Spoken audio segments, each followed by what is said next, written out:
look to your buddies, you look to your friends. There's only a couple guys in the whole world that make me love pro wrestling, and you're one of them. You know, all the bad shit you've heard about us, it's all true.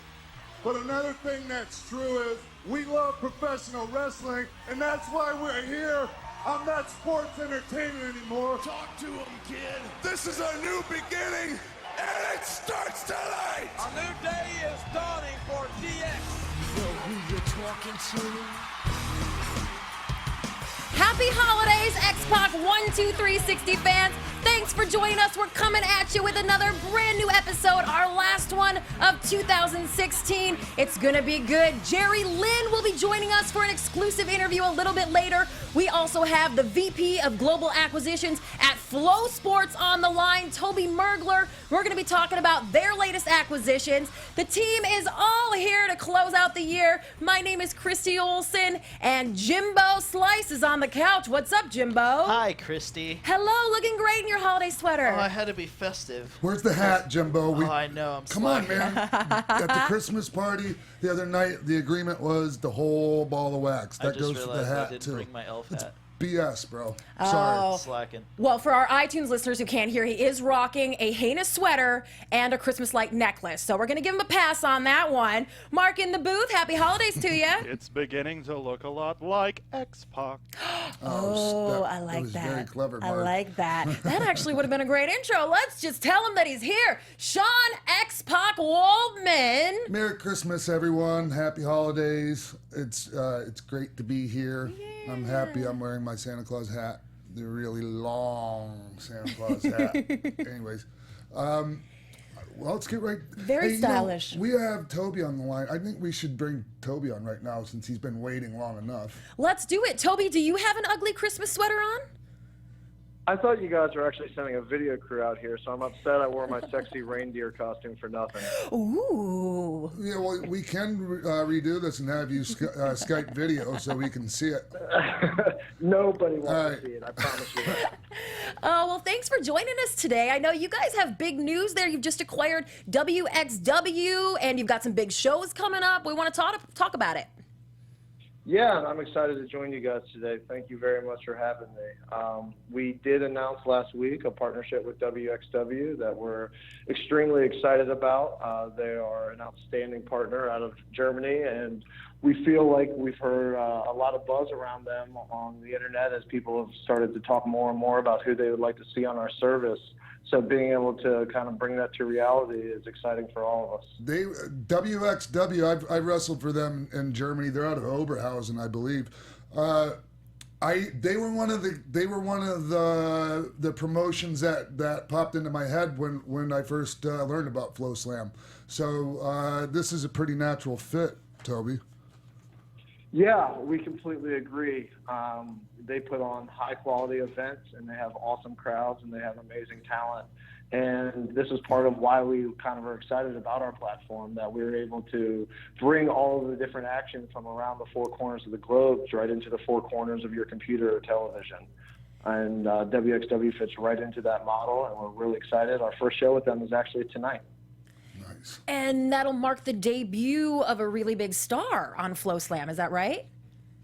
Yeah, Adam Cole himself will be participating in the main event, and we're excited to have him on our platform for the first time and kind of bring his action out to all of our fans. Adam Cole's great. I'm not sure if he's the current, and this might sound bad that I don't know who the current ROH champion is, but it has been Adam Cole several times recently. Mm-hmm.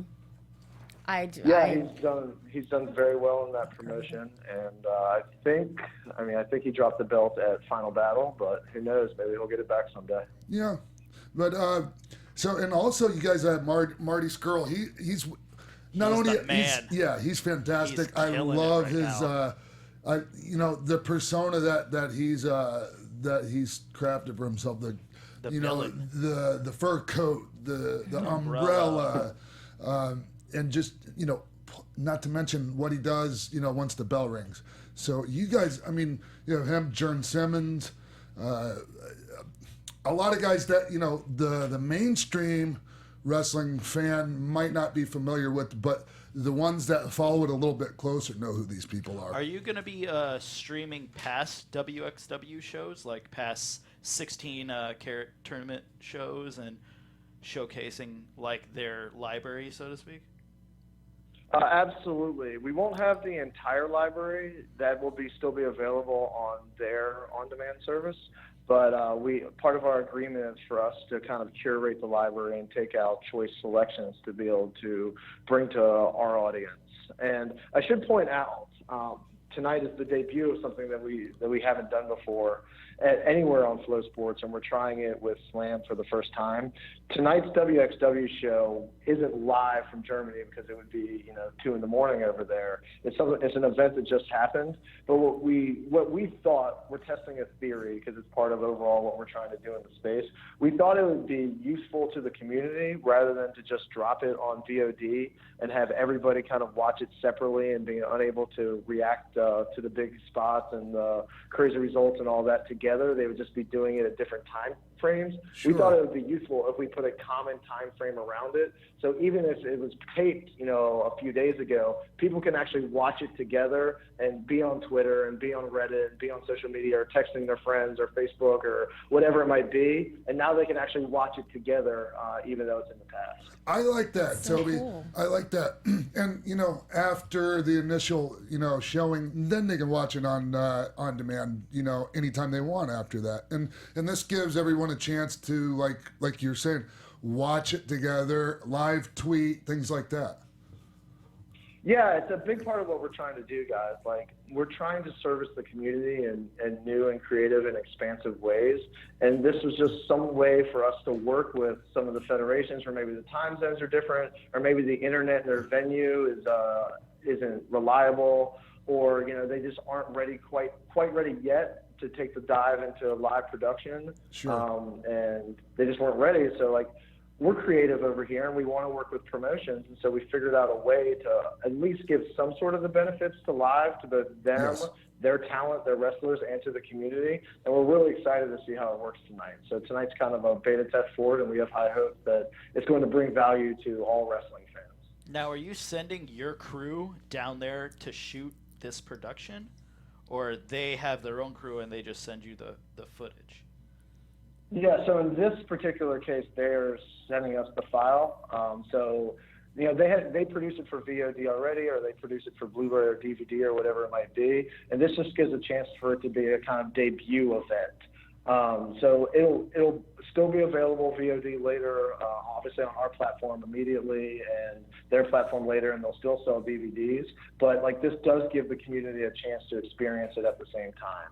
Very cool. Is there any post-production on your end at all when it comes to this? Most of our partnerships thus far, we haven't focused on post-production. They've been delivered to us. Our model as a company, just to give some more background, we're in 21 sports overall. It's not just kind of wrestling. That's right. And our model brings a whole lot of different forms of value. For this, production has been provided for us, but for most of our partners and most of the other sports, we go out and provide production. So it's a mix in terms of our entire company of how we actually kind of shoot the video or receive the feeds. But thus far, we haven't done a lot of post-production with the wrestling because they're used to doing it. Mm-hmm. A lot of our partners and a lot of our spaces aren't used to doing this, but pro wrestling, companies have been recording for years for DVD or VOD or whatever it might be. Well, yeah, and actually, you guys have kind of scored some of the top promotions already in the short time you've been around. Are there other companies that you're looking to add? What's going to be the headline next week is going on at FloSlam? Oh, I wish I knew. It's not always up to me, right? Come on, Toby, you do know. out. You're just not spilling the beans for us.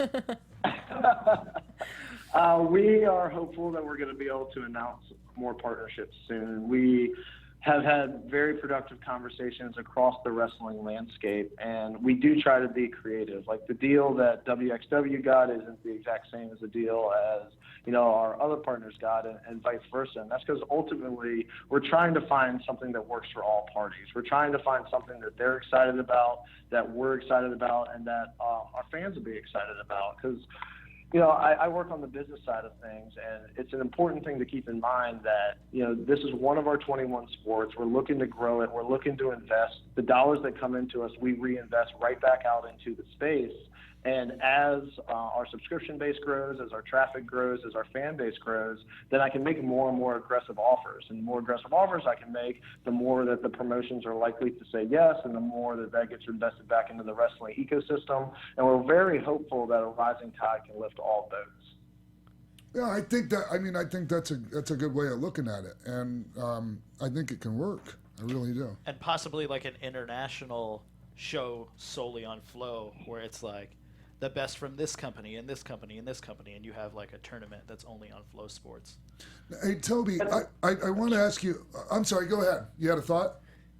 My only thought is that's absolutely true. Like, one nice thing about our platform, guys, is we're somewhat agnostic. Like, I think there's been a lot of hesitation. And Sean, you know a lot better than I do. I think there's somewhat of hesitation out to the community for promotions to maybe work across each other. And we're more or less Switzerland in this thing, guys. We're providing a platform, we're providing marketing, we're providing editorial, we're providing dollars to invest right back into this thing. And it gives a chance for people to kind of work with a third party and end up working together indirectly. That's true, and the thing is all these promotions can work together successfully and thrive, and that goes against the mentality that wrestling has had for many years. That's a problem. So it's just teaching people a new way of doing things and a new way of looking at things. Yeah, and we feel like we can be a very powerful force for change in that area, if nothing else, through content discovery. So before we came along, the landscape might be, you pay $10 here, you pay $12 here, you pay $8 here in order to kind of sample a single federation. And that's not huge dollars in the scheme of things, but managing multiple subscriptions and committing to dollars up front and not knowing whether you're going to like the content might turn some people off to even try some things. But you come into our model and you either buy the annual or you buy the monthly, and heck, you might not have checked out that ACW show, that crazy show from a mall down in Florida, but maybe you see it and dig it. And maybe you're a House of Hardcore fan, and all of a sudden you're seeing the villain over in Ireland, and you're like, man, the Marty Scurll is dope. I got to see some more of him, and this Irish crowd is hot, and I want to watch more of them, and you wouldn't have had that exposure previously.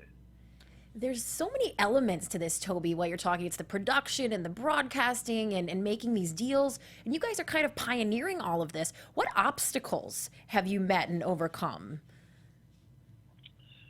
So I'll just be perfectly blunt to answer that question. I think the biggest obstacle that we have faced has been our price point. The WWE Network puts out a world-class product with a massive library, unforeseen ever in the history of wrestling, and they're priced at $10. And so people look at them and like, they're $10. How can you justify a $20 price? And I understand their perspective. It's just the economics of it is we don't have the reach of the WWE. Like, WWE is one of the biggest streaming services in the world. It's one of the most successful entertainment companies in the world. And if we thought that we could reach the same market, then we might be able to price more aggressively. The truth of the matter is, guys, is the market size for independent wrestling, while growing and while we really think we can help it grow, isn't the same market. So to expect the same price and a more restrictive reach isn't something that we thought we could support, and we were afraid if we did that, we wouldn't be able to invest in marketing, we wouldn't be able to invest in production, we wouldn't be able to make these aggressive deals with all these different promotions, and we'd be set up to fail. Mm-hmm. That was the first thing when I first learned of FloSlam. The first thing that stood out to me was the price point, and but at the same time, and you hit on some of this already just now. It's okay. The people that that's an issue for maybe aren't the people that you're targeting anyway. I mean, we're talking about like you get what you pay for. Niche. We're talking about niche programming here within the wrestling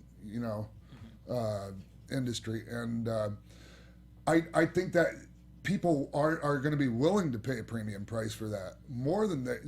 I could see paying it, honestly, Toby. Yeah, Yeah, and we're seeing more and more people are coming over to your point of view, Sean. Like, I think when we first launched, people were like, who the hell do these people think they are charging $20 instead of $10? But if you search Twitter, if you read the message boards, if you kind of are out in the community, you're seeing a tipping point where more and more people are like, oh my God, I can't believe how much value I'm getting for my $20. That's right. And when we reverse that trend and they're like, this is the greatest value in the world, I think we're going to start to erase that WWE should be a benchmark pricing for me. Right. And the other points I would make is one, if you do the annual pass, it's $12.50 a month because it's $150 a year. And I know that looks like an initial outlay, but I've really been busting my tail to bring more and more value into this. And I hope people can see the reinvestment we're making and have confidence that if they buy annually, that they're going to continue to get more and more for their dollars. And not only that, an annual subscription unlocks every Flow Sports site, and we put on some awesome stuff in other sports, guys. Like if you had our annual pass last week, you could have seen John Jones grappling. Nice.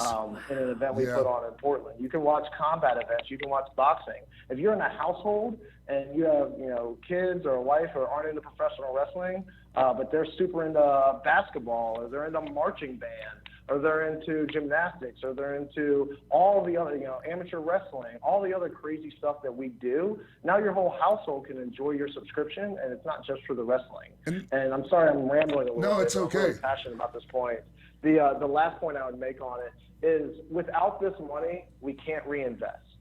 Yeah. Like we are taking the money that you're paying us, the $12.50, the $12.50 a month or the $20, and I, Toby Mergler, am going out and making better deals with these promotions. Like I said it on Twitter that Tommy Dreamer came out and put out a Facebook post where he's like, hey, I put a lot on the line here. Come out and support me, please, and it will lead to a lot more dollars for me. And that really affected me. He's absolutely correct.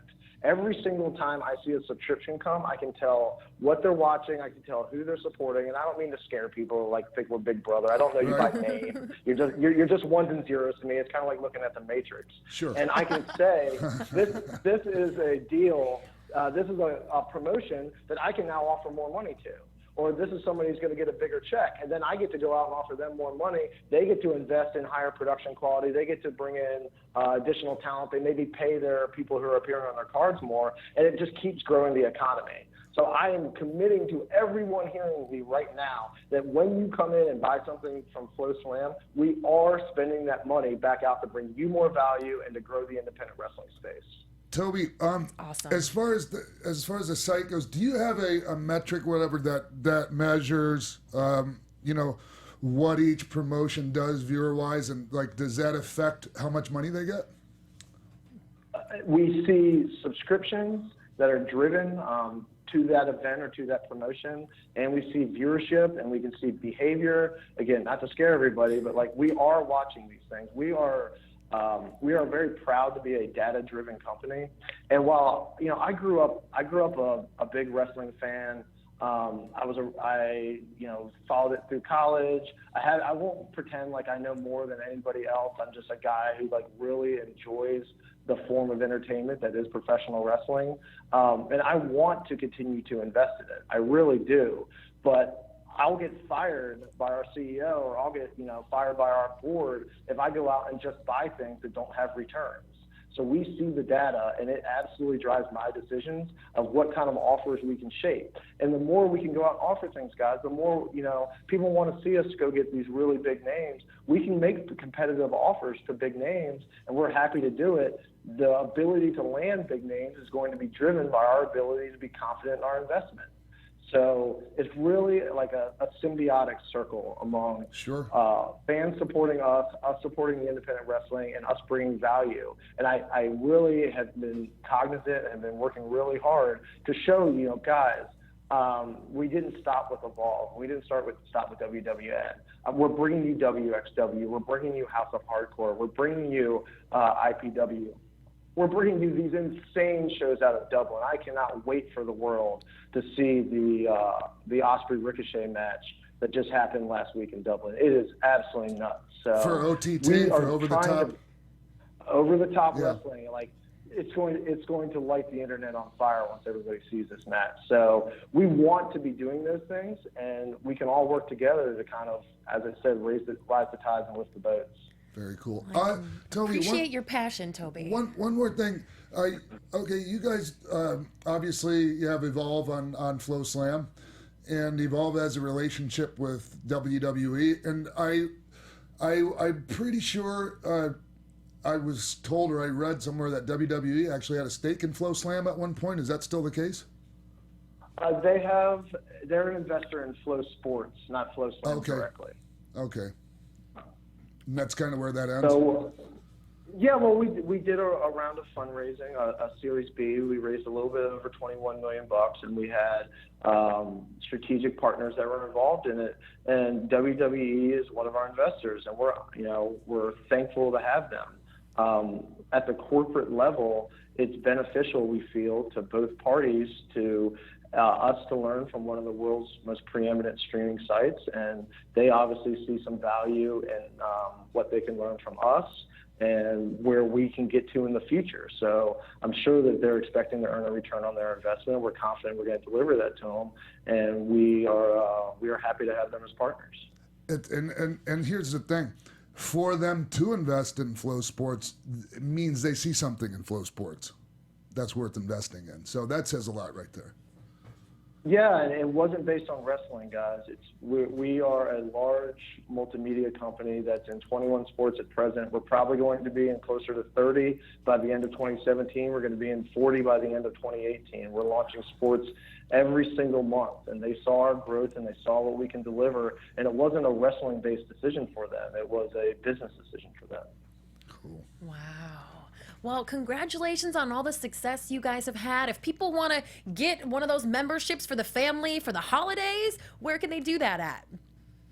Head to FloSlam TV or go through your favorite promotion, follow the referral link, and I'll see which one you clicked on. Cool. And tonight, it's tonight, right? The 16th anniversary show is tonight? That's absolutely right, Sean. So WXW 16th anniversary show is 8:30 Eastern tonight on FloSlam. Tomorrow night we have the IPW UK Super Show 5, which had Cody on it and had a bunch of great action. I already had some people screen that for me, and I can't wait to watch it myself tomorrow night. And then next week, the 28th and 29th, we have two shows from Over the Top Wrestling. All of this is at 8:30 p.m. And then just to continue plugging for one more second, early in January, we have the debut of Style Battle, the new promotion coming out of WWN, and we're going to be building towards WrestleMania. I know there's some great Evolve shows that are happening in San Antonio right before the Royal Rumble, and we all have Shine, and we'll have FIP, which is now going to be booked by Gabe Sapolsky, and we're just going to keep bringing you more and more stuff. And as you tried to call me out on earlier, I'm sure I'm going to announce more things to add to that schedule. Cool. Well, we will be watching, Toby. Thank you so much for coming on and chatting with us today. Hey, thank you guys for having me. I really appreciate it. And we appreciate all the initial support and hopefully some support to come. Oh, yeah, of course. You guys are great. And thank you, like Christy said, thank you so much for your time, Toby. And I hopefully we'll be talking to you real soon. Well, I guarantee you we will. Anytime, guys. I guarantee you we will, because we need to talk about the Royal Rumble show.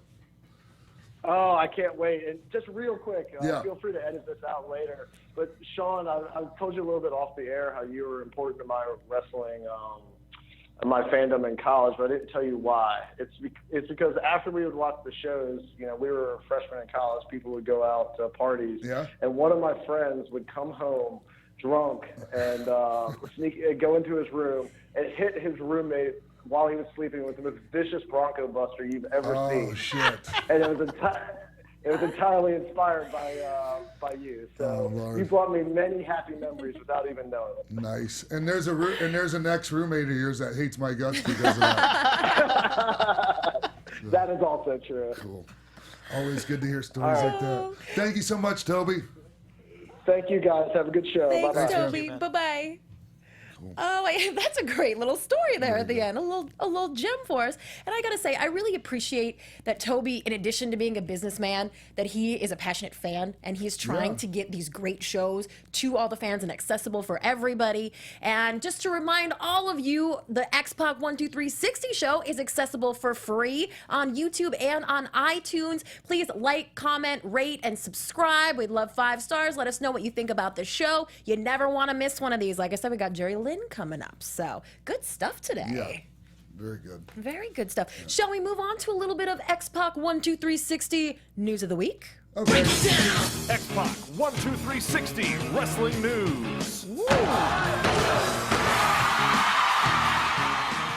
One WWE superstar got a bit of a blow last week as Zack Ryder is dealing with a knee injury. He will reportedly be out of action for 4 to 9 months. He went to Birmingham, Alabama and had surgery last week. He posted this photo on Twitter of his operated on knee and about 1 million staples there. It is quite a gnarly photo, but this is just terrible timing. He and his tag team partner Mojo Rawley won the #1 contendership last week on SmackDown for the tag team titles, and that is the match in which this injury occurred. So the Wyatt family are the current tag team champions, and next week on SmackDown they're doing a wild card finals to see who will go up against them for the belts, but we do know that the Hype Bros are out. Poor Zack Ryder. Yeah, and I'm looking at the picture of this right now, and that doesn't look like an orthoscopic procedure.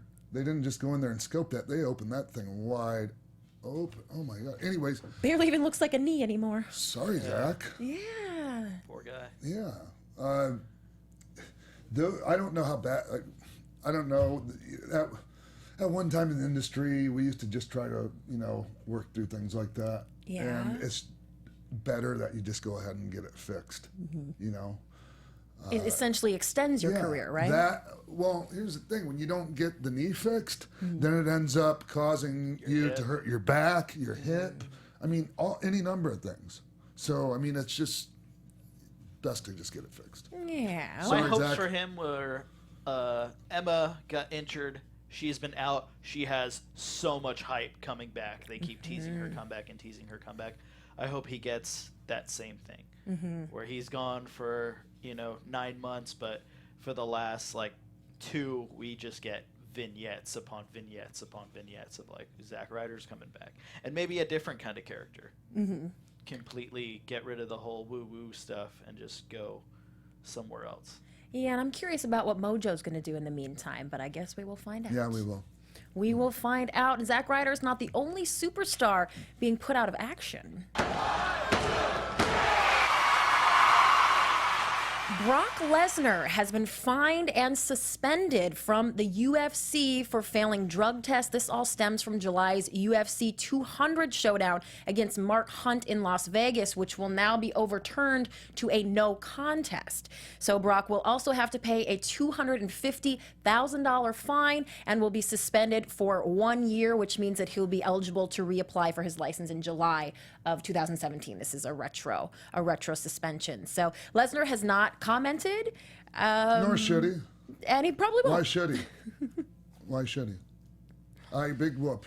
So, I mean, I don't think he was going to fight again anytime soon. And as far as the fine goes, it's kind of, to me, I'd be like Conor McGregor was. Yeah, good luck collecting that fine. Kiss my ass. Conor McGregor said, you know what? I don't think I see fighting in Nevada in my future anytime soon. F them. So. Oh, is that who you pay? That's for the fine money? I didn't know if it goes back to the UFC. The Nevada State Athletic Commission. Of course. And I'm sure they do wonderful things with it. What happens to all the bets? Did they overturn the bet? Like, if you kept your thing, I don't know how that works. That's a good question. I picked Mark Hunt. I don't think that works. It's... No. No? No. Okay. No. And really, here's the thing. I hear people go, there's no place for cheaters in this sport. And the problem with that is 90% of the people saying that shit are fucking cheating themselves. And I'm trying to watch Go my watch language. And Bigger, there I go Stronger, again. Faster. It's a great documentary. And so, forgive me, there are some people that are not cheating, but there's so many that are, that lie about it. I'm sorry, I don't believe anybody necessarily. I don't disbelieve them either, but it's not just like, I'm just going to take your word for it. What about people inadvertently taking things like supposedly with Lesnar, the issues that he used, like a foot cream that he didn't realize had this substance in it? No, a foot cream doesn't have Clomid in it. I'm not going to speculate on how he came up positive, but no, Clomid is a drug that's used for male fertility. Yeah, it's an estrogen blocker, right? Well, it can be used as that too. Okay. But what doctors usually prescribe it for is guys that have a hard time getting their wives or significant others pregnant. Oh, interesting. So, yeah, and it's really like, besides USADA and all these anti-doping groups, like, it's not a big deal. Okay. It's not a big deal at all. So I just anyway, we get on the subject, I get on my soapbox. So. Oh, all right. Well, step on down. We'll move on to something that maybe Brock Lesnar can watch while he's hanging out. TNA's the genius of the Hardy Boys, the total nonstop deletion is coming to DVD. This is according to Matt Hardy himself, who announced on Twitter that a digital video disc of My Broken Brilliance has been ordered. In true Hardy fashion, he announced this. Reportedly, the DVD PWI Insider says that you can expect some deleted scenes, so that's pretty cool, and that it'll be released next year. I loved it. Are people still, what year is it, DVDs? Like, I mean, right? Do we still sell DVDs? I suppose, is that more of an international thing? I don't know. I think so. But I just know, I know show. this. Was it? It was so, Tell me about it. It was so entertaining. It was, because I still want to see it. Because it cuts, it was like cross-cutting between like what matches are going on and what tag teams are showing up. And we did get to see the Hurricane emerge from the Lake of Reincarnation as one of the members of 3 Count dance with Trevor Lee and Andrew Everett, and then realize they weren't Evan Courageous and Shannon Moore. And then they both super kick him back into the lake, and then he comes out as the Hurricane. Oh, no shit. It was so great. And they poked fun at like Triple H burying guys by burying the young talent, and it was really entertaining. Very good. I loved it. I want to see it, and I read a tweet, talking about traditionalists not liking it, and my response to that was traditionalists can find a lot of other things to watch. I personally want to see it, and I want to see something different, and I'm all for people trying something different. Mm-hmm. So that's that. Well, we'll get you that DVD when it comes out next year, Sean. And maybe a DVD player to go along with it. Don't we do thumb drives? No, or like a USB, a stick maybe? Yeah. A total non-deletion Just download it. Just download it. Well, let's talk about another viral video. This one just came out yesterday, so maybe hasn't hit that viral status quite yet. But you know that Sting has been hired by the Dallas Cowboys? Yes. Does this sound suspicious to you? He has been hired as their intimidation coach. Now, this all goes down in a very, very funny video released by the Dallas Cowboys where you can see Sting visiting their office. He has a little problem at security. He's being held up there at security because he tries to bring his bat to work every day. He's interacting with co-workers there and just basically trying to teach the guys how to be intimidating. There's face paint going on. Zeke Elliott and Jason Witten make an appearance. A really hilarious video that, I mean, really doesn't have any heavy timeliness, but just that it's funny, and you guys should all go watch it. It is. Why not? Why not do something like this? Right? Come on. Well, and you know, who doesn't love Sting? I'm sorry. Yeah. Whenever I'm a big Sting fan. He could have showed up, with a little bit better tan and maybe some black dye in the hair at WrestleMania, but well, he showed up to that basketball thing. I don't do basketball. That basketball thing a couple months ago to meet LeBron James, right? That was the Undertaker. That was Undertaker? Oh, that's right. Oh, I thought this was like a new trend now. WWE sending its stars into the mainstream sports world. Well, they're doing a lot of things with ESPN, so it makes sense. we gonna see you at the Super Bowl or something, Sean? Super Bowl. Yeah. No. No. Well, the Sting segment actually reminded me of those old ESPN commercials that they used to run with like the mascots in the office space as well. It's a very good bit if anybody hasn't seen it. Yeah, check that out. Thank you, everybody. This has been your X-Pac 1, 2, 3, 60 news of the week, and Sean's got another tidbit. Well, I mean, it's not news. It was fake news. I to use that term because it's way overused right now. Scripted news? How many news sites reported that Scott Hall posted a picture of his Christmas tree with porn in the background, and it wasn't even his Instagram account? It's such bullshit. I did come across several posts with that story. No retraction. Oh, sorry, this wasn't Scott. It's such bullshit, you know? And it's like, of all people to do that to, and, you know, somebody that has, you know, a past reputation for, you know, for things, for tomfoolery. I don't know how you want to, chicanery. You know, like myself, when somebody does that, like, people just, you know, they start burying them, and, you know, that was, then just, okay, we didn't hear any more about it. Once, and they knew it was BS. I mean, and they just did. Well, yeah, so the porn star who was in it kind of fueled it by retweeting, and yeah, it sort of became a whole big thing. And I mean, not blaming her. No. Not blaming her either, but whatever. I thought I would mention that for all the news sites. I'm not going to name news site names, but you all know who you are, and so are the people listening. I'll still read you, don't worry. Good. Guys, this has been your X-Pac 1, 2, 3, 60 news of the week. I'm your managing editor and chief correspondent of AfterBuzz TV's Pro Wrestling News Division. Thank you so much for listening, and we will be back shortly with Jerry Lynn. Stay tuned. What's up, party people? Roxy Stryer here from The Tomorrow Show with Keven Undergaro. We're your twice-weekly broadcast of one man's midlife crisis and the mad millennials in Star Trek uniforms that follow him. And I'm one of those millennials, Lauren Magrasso here. We've had some amazing guests like Russell Simmons, Ileana Douglas, and Craig Gass. Coolio, right? Christian Blatt in the house to tell you to go to thetomorrowshow.com to check us out.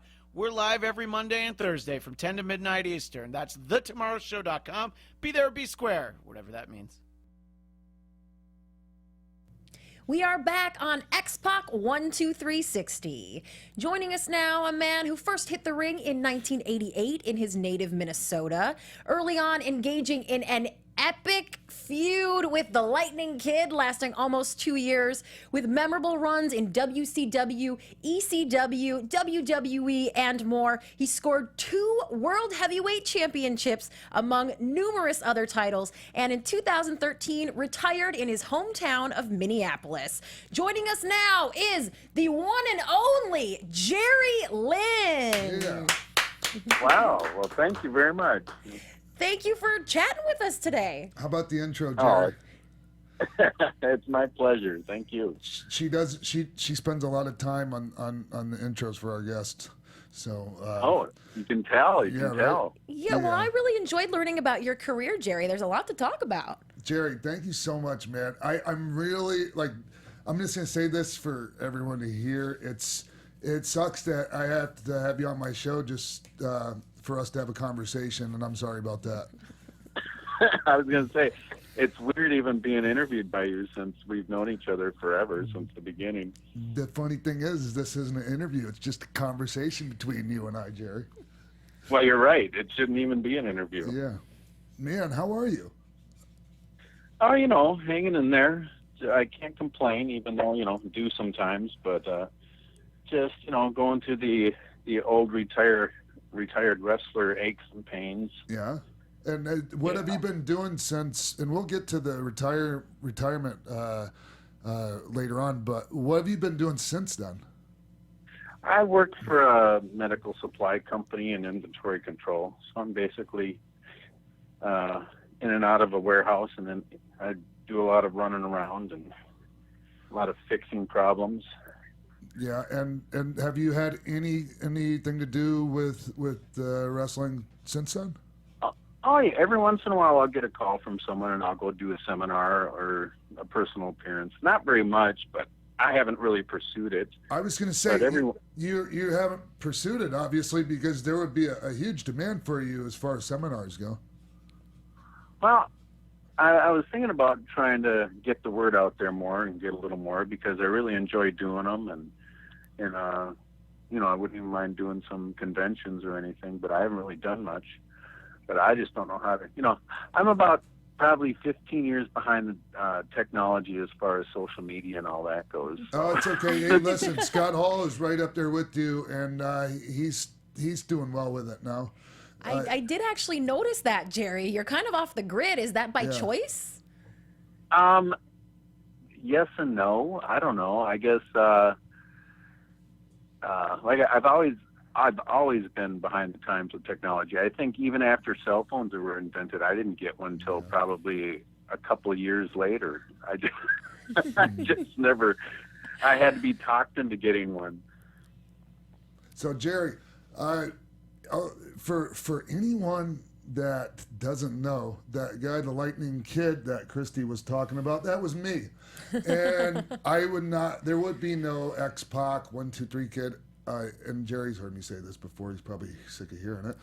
But there would not be, I wouldn't be talking to you right now if it wasn't for Jerry. Well, this is the perfect opportunity for you to expand on that. Go ahead, Christy. Oh, I think people want to know why you say that. Well, go ahead. I could say the same thing, though. I wouldn't have had the career I had if it wasn't for Sean either, because I think our feud, it got us a lot of attention. It even got us over to Japan, actually. Yeah, and to me, the most important exposure that we had was our exposure in GWF. We were on ESPN every day, Jerry. You know? Oh yeah, I've met fans who said, I used to watch you guys when I was a kid. Every time I'd get home from school, I'd turn on ESPN and watch you guys on Global. Yeah, Jerry. I want to go back right now, like, to you training with Brad Rangans. And for anyone that doesn't know, Brad Rangans was he was a silver medalist in Greco-Roman in the Olympics for our country, and he was the gold medal hopeful for 1980 Olympics until we boycotted. But he later got into pro wrestling and was the head trainer for Vern Gagne and AWA. And one of the toughest camps, if not the toughest, that you could go through at the time. And Jerry made it through there. That's huge props, that alone. Jerry, who was in your camp along with you? It was only 4 of us, and it was at the time I was laying telephone cable underground for a job. Yeah. And one of the guys I was working with found out about Brad's camp, actually, and his name was Todd Becker, and he said, Brad's throwing this camp together at the last minute, so he's taking $1,000 off. So it's normally $3,500, so it was only $2,500 he was charging because he was throwing it together at the last minute. So it was Todd Becker, Tom Burton, who eventually was one of the Dirty White Boys down in Memphis here, and he had a pretty good career over in. Huh? Did Tom pass away? Yeah, he passed away quite a few years ago. Oh, sorry to hear that. Anyways, keep going. I'm sorry. You know, he had a pretty good career over in Japan for that Takada's UWFI company. Yeah, didn't he train with Billy Robinson down in like Memphis or Nashville or something like that? I'm not sure. He may have. And then when the first time I moved down to Nashville, Eddie Gilbert brought me down to work for the old USWA, and I roomed with Tom, because Tom had already been down here doing the Dirty White Boy gimmick with Tony Anthony, was it? Yeah. Tony Anthony. And while I was down here, he was also working with, actually the next winter, when that run I figured was done, I moved back up to Minneapolis. Yeah. And then the next winter, Eddie Gilbert had called you and I and asked us to come to Global. So then I moved to Nashville again because he said they're using a lot of Tennessee guys. So we just would drive from Nashville to Dallas every weekend. Right. And so I moved in with Tom again. But I can't remember which winter, but one of those winters he was working a lot with that UWFI, and they had one of their guys over here, and so I started training with them. And I was going to initially, the first company I was going to work for in Japan was that UWFI company, but then that other one, the Lucha Style one that brought us over. Yeah, Universal Pro.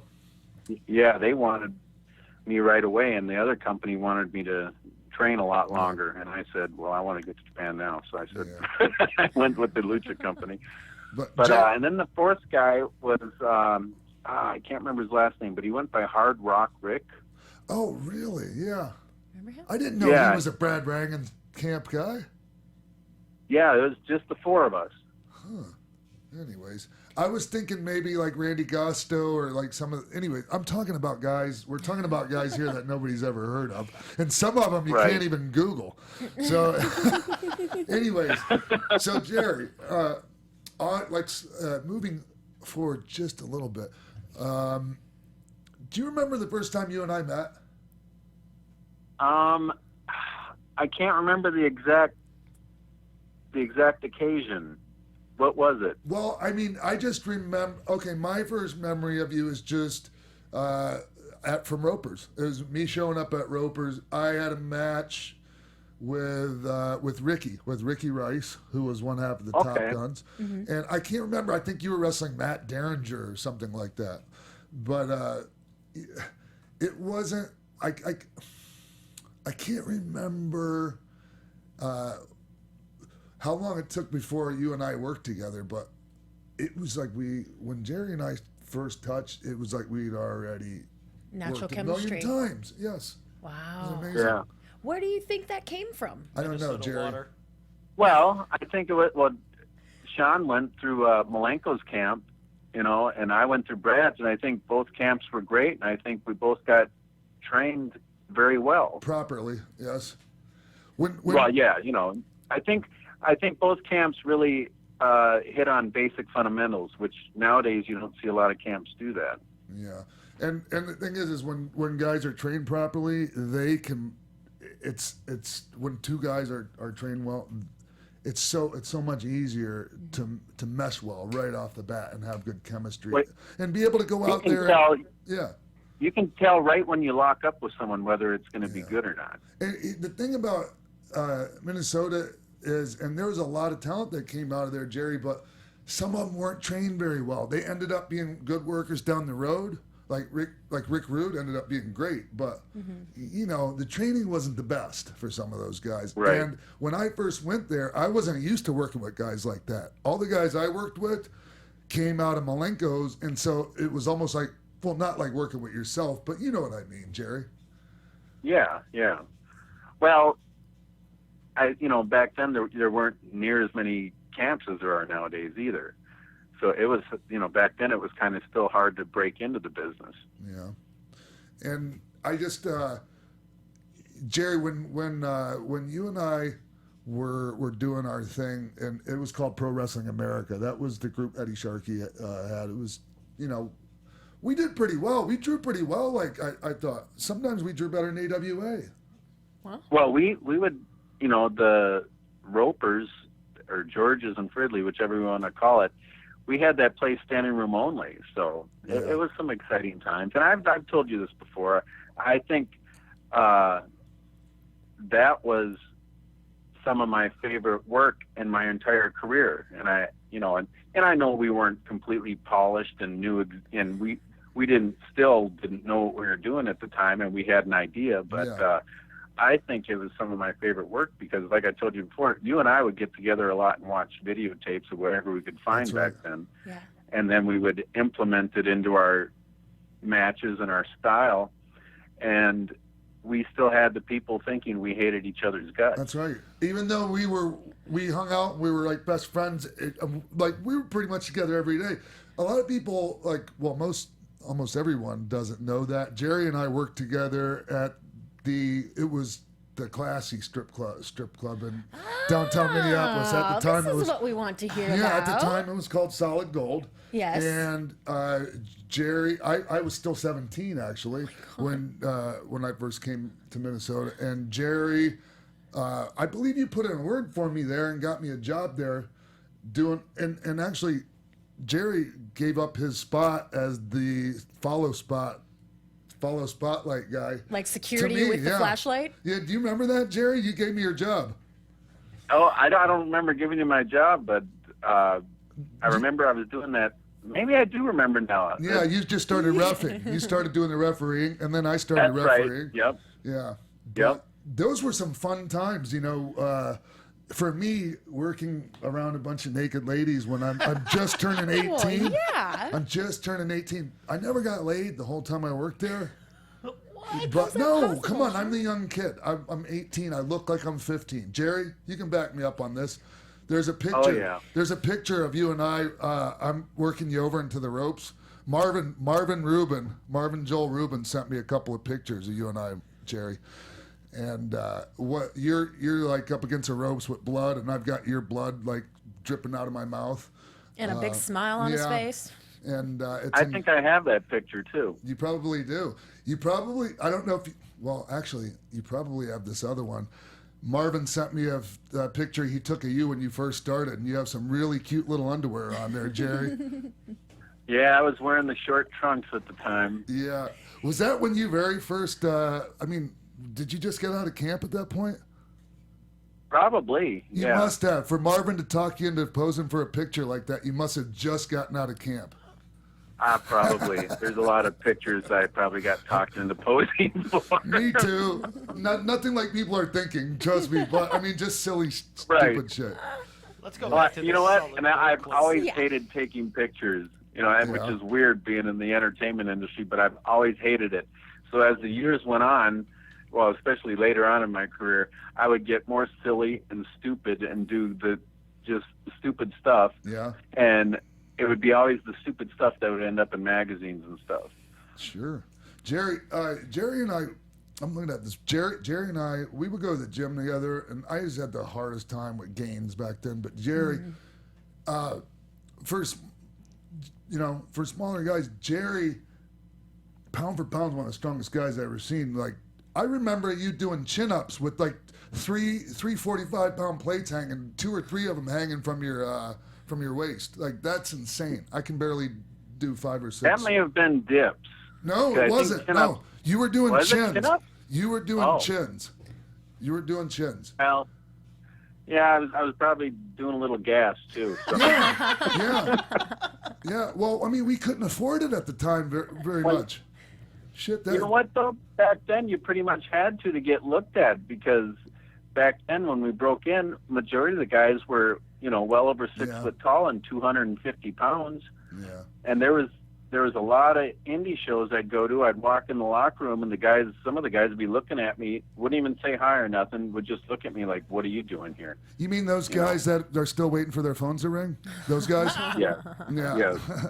F them. Well, Jerry, since you're talking about your size anyway, I want to rewind just a little bit. And I know you grew up a wrestling fan, but never really thought that getting in the ring would be a possibility for you because of your size. What changed your mind? What made you go for it? A friend of mine started dating a wrestler, and he was did the Russian gimmick, Soldat Ustinov in Jim Lanning. AWA. Jim Lanning, yep. And so we went to go to a Ed Sharkey show at the Bellray Ballroom in Fridley one night to go watch him. And after watching some of the other matches, I thought, man, my brother and I beat each other up better than this in our front yard, And I'd met Jim after the show, and I told him, I'd always loved wrestling. He says, well, you should give it a shot. I said, no, I'm too small. And he says, no, they match up you with, they'll match you up with guys your size. And he said, why don't you come down and see Eddie's camp? So I think later on that week, I went down and he introduced me to Eddie and stuff. And I was probably 150 pounds soaking wet at the time. I hadn't worked out since high school. And this was a few years after high school, so I just thought, I just put it on the back burner, and now that I found out how you get into wrestling, I thought I'll just start working out again, and maybe in a couple of years, if I think I'm ready, I'll pursue it. And then a couple of years later, that's when Todd, I was working with him, and he found out about Brad's camp, and I thought, all right, what the heck, So I took out a loan and went through camp. I'm wondering what made you decide to pass over Eddie's camp and go to Brad's. That might be a rhetorical question. I loved Eddie, and everything, and he gave me a lot of work on the indies and stuff, and made it possible for us to, do our thing. But at the time, I could tell he just wanted my money. Yeah. Because he was feeling my arms and going, well, he's pretty athletic and, whatever. But, I knew there was no way, the way I looked and all that then. And, so you're pretty sure that Eddie looked at you and didn't see too much potential?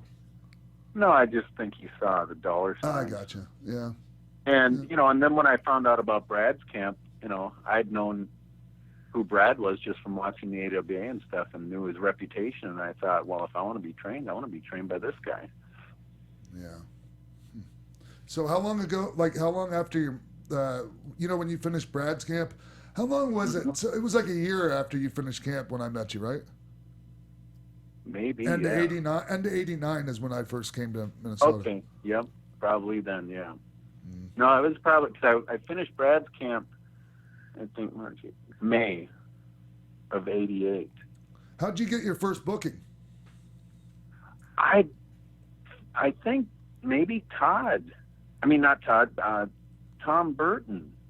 Oh. He actually, starting out, got me a lot of work. He got me doing squash matches for the AWA. We would go get the ring, we'd set it up at the arena, then we'd do our squash matches, we'd tear down the ring and bring it back.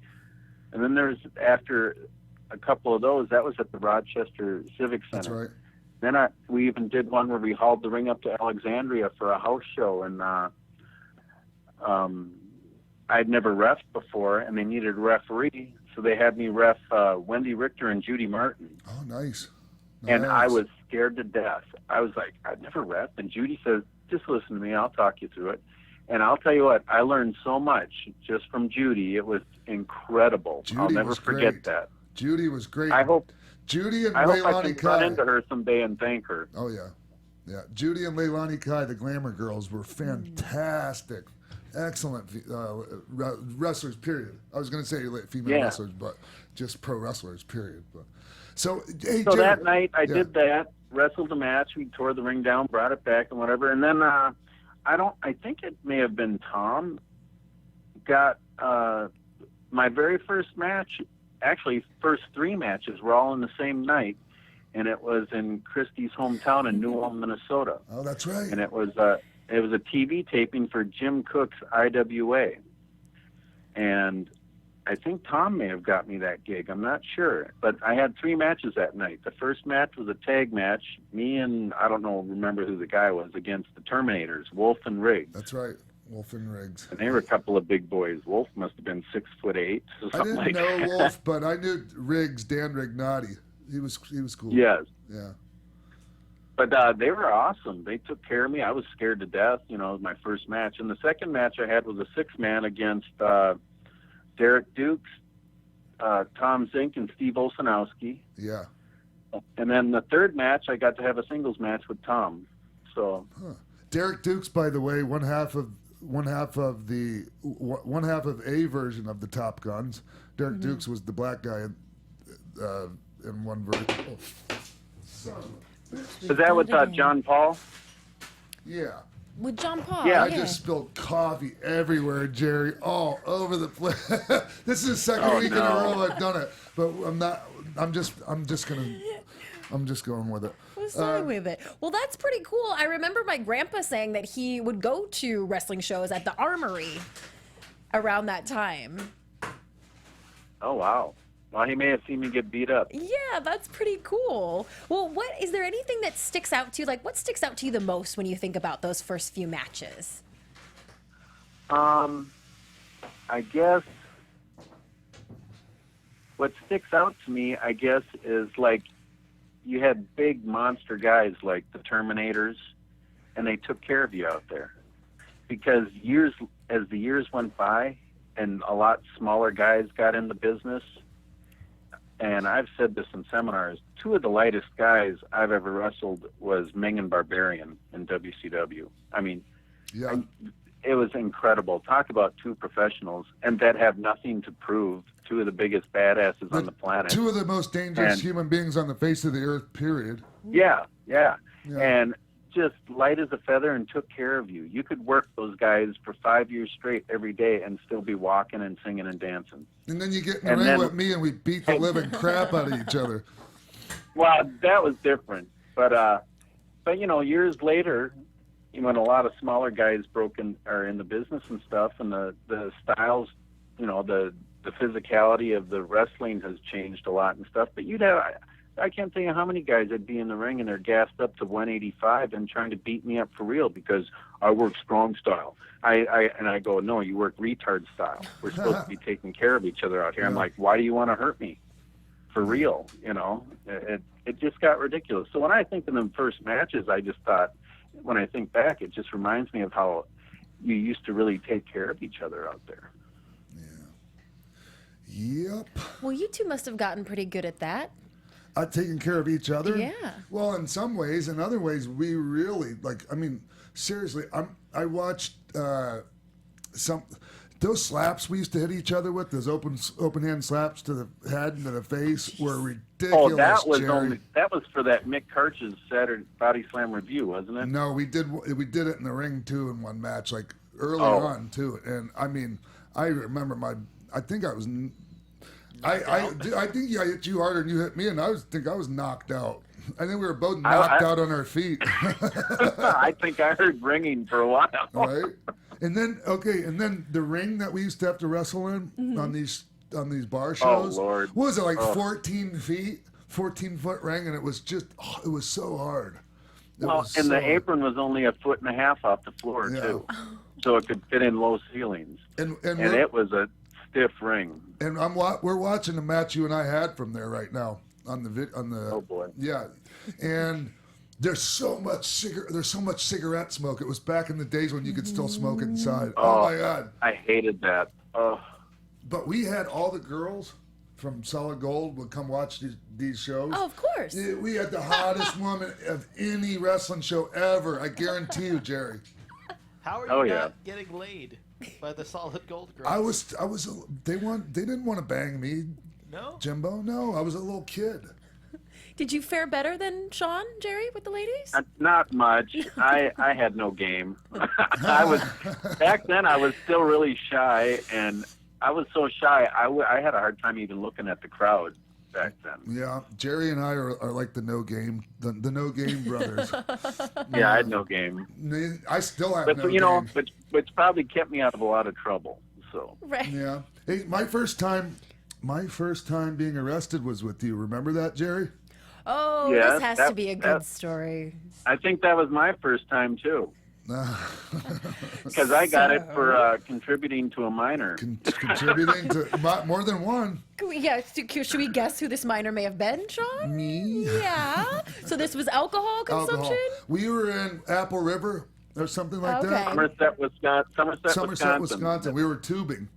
And, I think we had finished up tubing and pretty drunk. And I don't know what happened. We ended up getting pulled over. It was my dumbass girlfriend going around the corner and spinning the tires. Right. Stephanie, her name was. Yeah. Stephanie. Yeah. And then when the cops opened your door, a beer can falls out. And so I'm like, oh no. We got arrested, but what a scam what a racket it was. I mean, it was like a revolving door. We walk in like one door and we'll walk almost. It was a trailer. Yeah. They had a makeshift trailer out there, and that's how the small town made all their money was by, they knew everyone was out there drinking, but they would just a trailer with a credit card machine. Get the money and let them go. Yep. They had a credit card machine to run everybody's credit card to make sure that everybody paid before they left. And I think I had to borrow money from you to get out of jail. Yeah. Do you remember how much it was? It was like $100, but it was $100 more than I had. Yeah. And I think mine was like $180. Yeah. Like that. Yeah. Fun times though. It was great. That's probably the most minor thing on your record, Sean. Actually, yeah. Should I just go right back to drinking? You got out? Oh, I don't know. Did that ruin our party for the rest of the day? I don't think so. I doubt it. I highly doubt it. Jeez. Because once we got back across the border into Minnesota, it was game on. Yeah. So, Jer, do you remember when we found out that we were going to work in Dallas at Sportatorium for GWF? I don't really exactly remember the moment. No, but so you were in Memphis at the time. I Nashville. think when I found out, because you started going to Global short before I did. No, I didn't. I thought you did a few months before. No, I didn't. Because the first time I was there was for the tournament, and you were there, and I beat you in the finals. We went there at the same time. I thought you moved to Memphis later on, and they couldn't afford to fly me down there at that point. That's why. Yes, I moved to Memphis because that's one thing I learned early on was when the budget gets tight, they stop flying people in. So I moved to Memphis or to Nashville because they were using a lot of Tennessee boys, and we would just drive down. Yeah, and that wasn't still like a 9-hour drive, but it wasn't an option for me because I foolishly got attached and became a father. I wasn't quite a father yet, but I was attached. Okay. Anyways, but that's another story. So yeah, that's what happens. Like, they're the first ones that go are the fly-ins.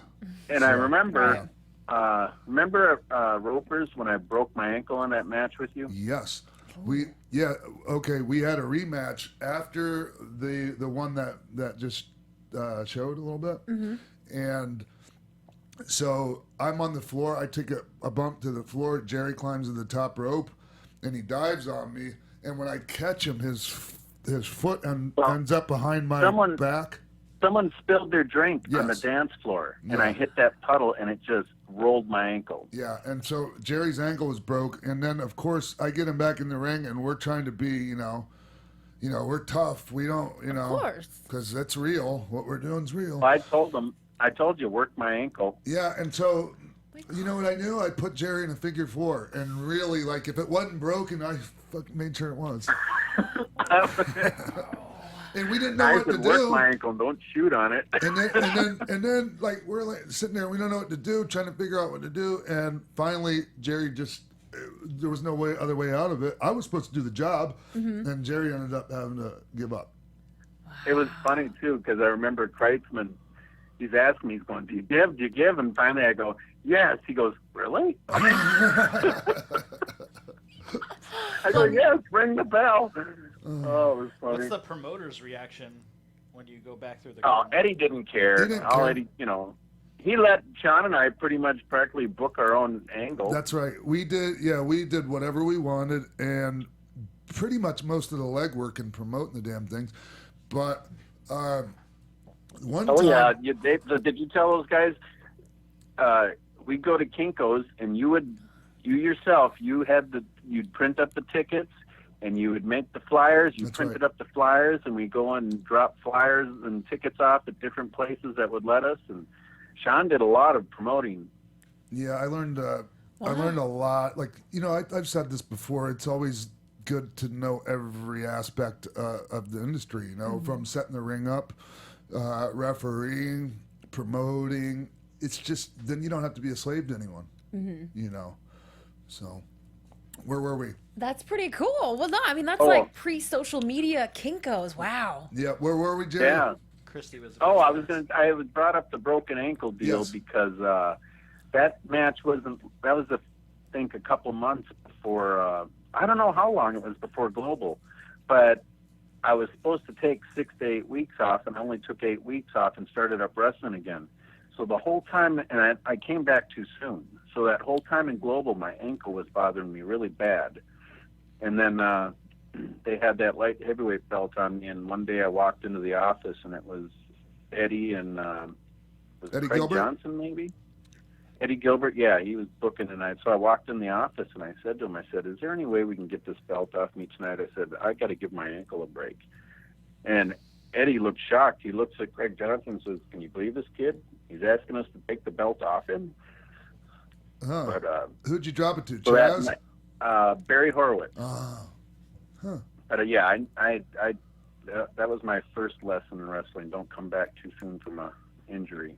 So. What was your Jerry? What was your impression of everything down? When we first went to Global, that was huge for me. Like, okay, I'm thinking, man, I finally made it. Did you get a contract from them? I did, and I was guaranteed. No. I was guaranteed $300 a week. And well, you suck. Right? I was only getting I think I was getting like 125 or 150. Oh, you were getting screwed, Jerry. That's bullshit. Well, That's I've never been good man. at negotiating. What? No, we take what we could get. Well, I always felt like I never had any leverage in negotiating. We didn't have any leverage at the time, Jerry. We took if they would have told me $50, I would have said, okay, I just want to be on TV and I want to be in Dallas at the Sportatorium. You know? Right. Do you remember what was your first initial impression? Upon seeing the Sportatorium live and in person. I was in awe. I just stood there, and I looked around at the building, and I just imagined I just imagined a packed house during the Von Erich Freebird feud, and I was just in awe. There was so much nostalgia in that building, and it was just an amazing feeling just being in the building. Do you were you at all taken back by the appearance and the condition of the venue? I just thought what a weird building. First pulling up, it was like a big giant pole shed or something. Sure. Yeah. And then when you walk inside, it's like indoor amphitheater with all the benches concreted into the ground. And a lot of people don't know this, Jerry, and I don't know if you know this, but the ring was actually cemented into the ground there. The poles. Wow. Oh. Yeah. Now, I'll never forget, so many of the guys in Global would complain about how stiff the ring was, and I was awful. like, really? I thought this is nothing compared to Eddie's ring. It was still, Jerry, it was still really hard, man. And the ropes. Oh, I know. And the ropes, and I'm not a really tall guy at all. I'm 6'1", and the ropes were really low for me. Really low. Oh, yeah, the ropes were low. I kind of enjoyed that, especially after doing some squash matches for WWF. Yeah. Who were some of the guys that in Global that you remember that stood out to you? Do you have any memories of Joe Pedicino? Yeah, well, not too many, because he always seemed to be busy in the office somewhere or something. But one of my fondest memories was always watching Black Bart cut promos, because he'd always have a big plug of chew in his mouth, and he'd start going off, and that there big gumbo that you couldn't even understand a word he was saying, but he was so entertaining. I loved watching him do promos. He was, and when I first saw Black Bart was actually when I first started watching wrestling, and yeah, I copied some of his bumps. I actually was inspired by some of the different bumps that he took, but. We're not here to talk about Black Bart, are we? It's your show, Sean. You can talk about whatever you want. We can go back to the strippers if you want. Yeah. Well, that's what one of the things I always hated over the years is that when guys would talk about the marks in a very derogatory way, and I'd be like, well, hey, I'm still a mark. Me too. I wouldn't be here if I wasn't a mark, Yeah. So I'll always be a fan. Yeah, I'm not. I don't like, and I'm not afraid to correct someone when they talk down to our fans, to the people that support us. And a mark is not a bad term. I'm a mark, and that's I'm happy to be one. If I mean, I'm a huge fan of wrestling still. Frankly, Sean, I've been a mark my entire life. Yeah, you have. Mark Donica. Anyways. Well, Jerry, you mentioned doing some matches for WWF. I think we're about getting to that point. You guys weren't there at the same time? Well, no. What happened? No. This was way early. This was like, it was probably about the same time I was doing squash matches for the AWA. Tom actually got me the gig doing squash matches and Eddie Sharkey got us gigs doing squash matches for WWF. Don't say us. Early on. Don't be saying us gigs, because I never got. I mean, not you. I never got one of those gigs because they wouldn't have me, Jerry, because I didn't look. like I look like a little kid. They didn't want somebody like me to be the job guy. You weren't tough enough looking for him. I looked like a little kid. I didn't look the part, and it wasn't I'm like surprised. I was surprised they used me. I'm not because you actually look like if you're not just your stature and your shape and your build, you actually look like a wrestler. Yeah, more than I did. But I was only like 185 pounds. I'll never forget the first time I went to do squash matches for him. I walked in the locker room and there's one-man gang. He was Akeem at the time with Big Boss Man as the Twin Towers. Yeah. And he's in the locker room. I see him, and I go set my bags down. I'm sitting in my chair, and here's one-man gang. He's wearing a Mickey Mouse shirt and playing with a yo-yo. And standing next to him was Rick Rude and Kurt Hennig waiting for their turn to play with that yo-yo. And I'm sitting there watching this, and at first I'm thinking, holy crap, these guys are big, And I'm thinking, if the fans could only see this, Yeah. And back then, it didn't take much to entertain you because there was no cell phones. There wasn't even Discman yet, There was nothing. So you did whatever you could to entertain yourself because those were some long days at the buildings then too. Kurt Hennig never had a problem coming up with something to entertain the boys. Never. And so after I see these guys, well, in comes Earthquake and Typhoon, and I'm like, holy crap, they're bigger. And then in comes Big John Studd, and he's even bigger. And then who comes in next? Andre the Giant. And I'm just like, here I am seeing the largest men on the planet, and it is just incredible. And I'm thinking, they're probably not going to use me. But I ended up, my first squash match with them was a Big Boss Man and Akeem. Oh, I bet you that. With Ray Brown. Oh, wow, yeah, that would have been nice. I mean, as far as squash matches go, that would have been two guys I would have liked to be in there with. Yeah. That's another thing that was amazing was they were light as a feather, and it looked like they were destroying me, and it was just amazing, Ray Traylor, Big Boss Man, and I miss him very much. What an amazing human being. Amazing worker. Amazing. You wouldn't know just how great he was, and people know that he was great, but they don't know how great because they weren't in the ring with him. Yeah, and then he even handcuffed me to the rope and beat me with his stick, and you still didn't feel a thing. Yeah. He was really good. Yeah, Jerry. So getting back to GWF and my big money contract, I just assumed you had one too. So when they told me that they could no longer pay me, I didn't know what to do, and so that's when. Thank God, because I had a baby on the way. Thank God, Bruce Kreitzman, the referee in Florida, he was also a photographer that did some photography work for Japanese magazines.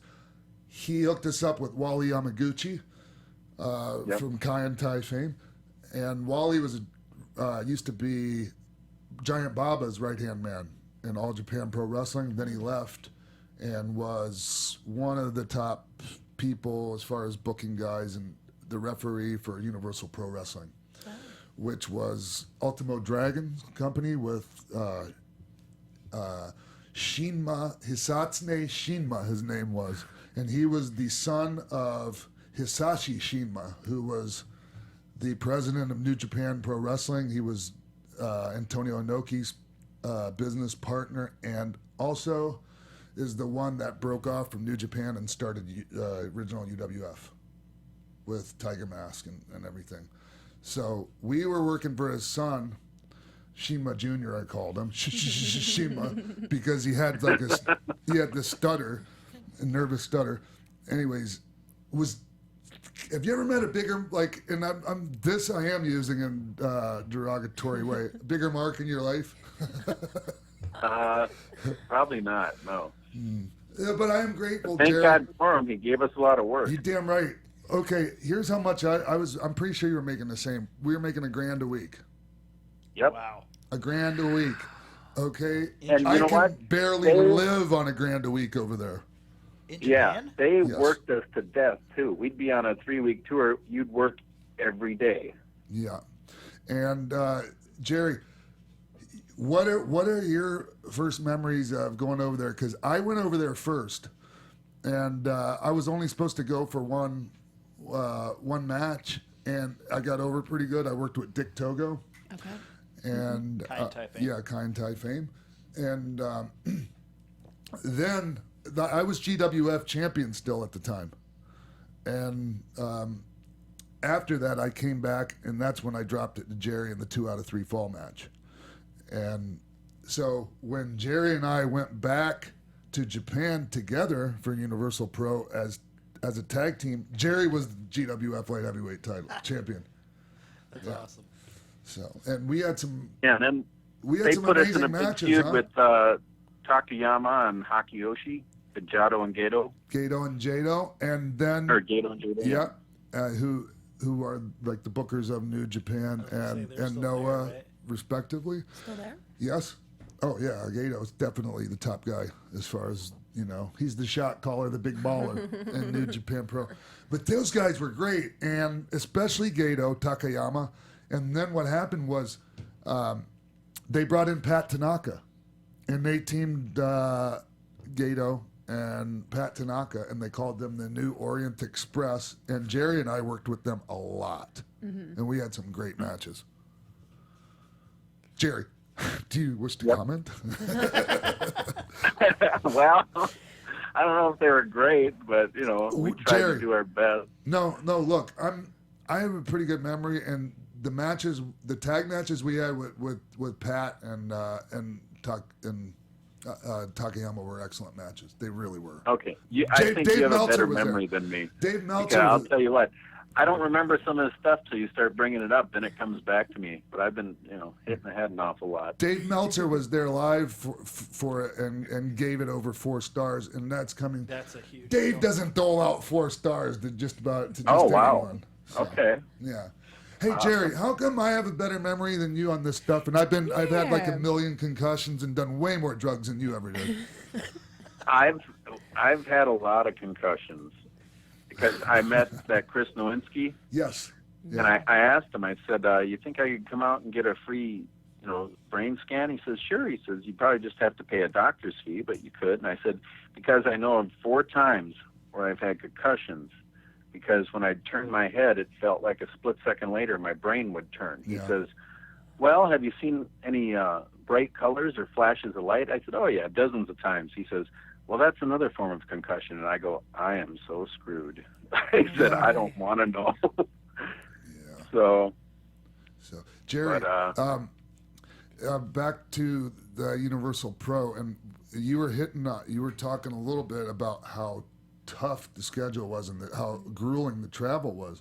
The bigger companies, New Japan and All Japan, any lengthy drive they wouldn't they wouldn't drive as far as we did. We were taking 12-hour bus rides sometimes. yeah. Yeah, and even That longer. one 6-man tournament tour, we brought Ricky Rice over with us. Yeah. That was a hell tour. That was brutal. Yeah, and the other companies would fly their guys or put them on the bullet train, and we were in the most uncomfortable bus ever. And we would finally arrive in a town, and they wouldn't get us a hotel. Excuse me. They would either put us in a place called a Kenko Land, which was like this big old place where everyone went to have. They had like a bathhouse in there and like a dormitory? No, like they had games and things you could do, and they had a big cafeteria where you could eat, and then people would sleep in this big giant room on the floor with this big Where they played movies. Played movies really loud, so you couldn't sleep. Yes. And you had to listen. You had to listen to everyone snore. That's why Ricky Rice called it the snoring chamber. Yes. And then one night they put us in the Capsule Hotel. Capsule hotels, yes. If you're not familiar with those. Is that where you get like a coffin to sleep It's like in? it looks like dog kennels, doesn't it, Jerry? Yeah, it's like a large dog kennel. Wow. Yeah, and with you a TV mounted in it. Yeah, that you have to put 100 yen in to watch. Yeah. Right. Yeah. Well, so how did you guys survive that? You it just was did. rough. We were young. We were young. And Jerry, do you remember the time that we drove all the way to Sendai which is like a northern port on the main island. Mm-hmm. And do you remember we boarded this ferry and sailed from Sendai to Sapporo, which is the island of Hokkaido, the northern island. Yeah. Through a typhoon. I remember that. Through a typhoon. Yeah, through almost a typhoon. I was lucky. I took some Dramamine because I'd never been on a ship out in the ocean before. Yeah.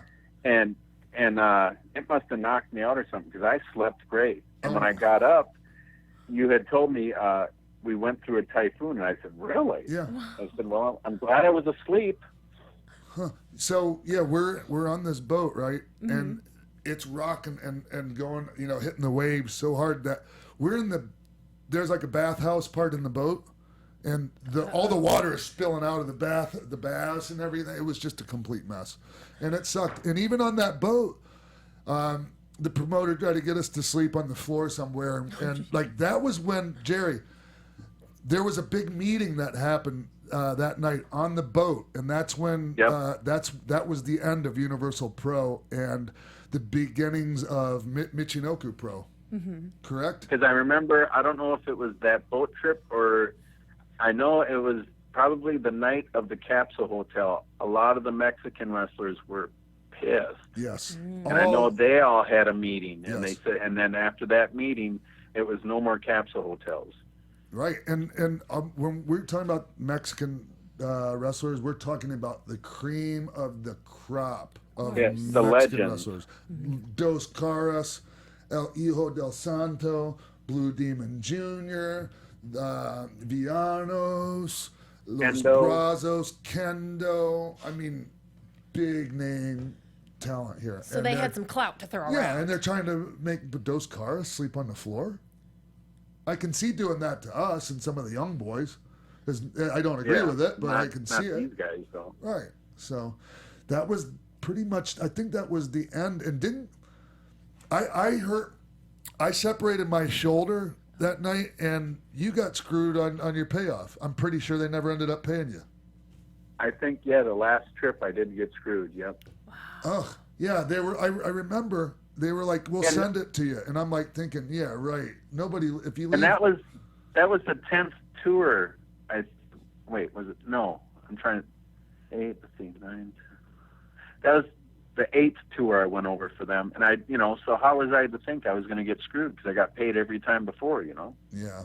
And we're we're still really new and hadn't been, I mean, we got screwed on a payoff here or there, at the time, but it was smaller little, Bush League promoters doing it. Not, you go to Japan and, you hear all this thing about the honor and all that over there. And so you don't assume you're going to get screwed, is what I'm saying. Exactly. Yeah. Yeah, speaking of which, Dale Gagner still owes me $80. Dale Gagner. You know what? Dale Gagner, who... Wait, is that the guy that used to run the fake shows? The fake AWA shows. I'd and then love to changed hear his name. about this guy. Changed his name to Gagne. Dale Gagne. Yeah. Yes. He would book shows and claim like Doink or Kane. Yes. And people were going to be there, and then he'd just dress up like an indie wrestler as Doink or Kane.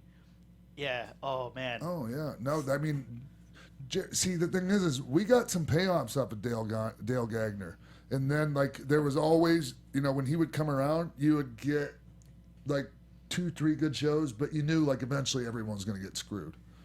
And I'll never forget, it was, I think, just north of Minneapolis, and Sheik and Baron were on the show, and they got paid, and then Dale gave me $20. He said he had to go get some more money. I should have known right then and there, but that's the first time I got screwed.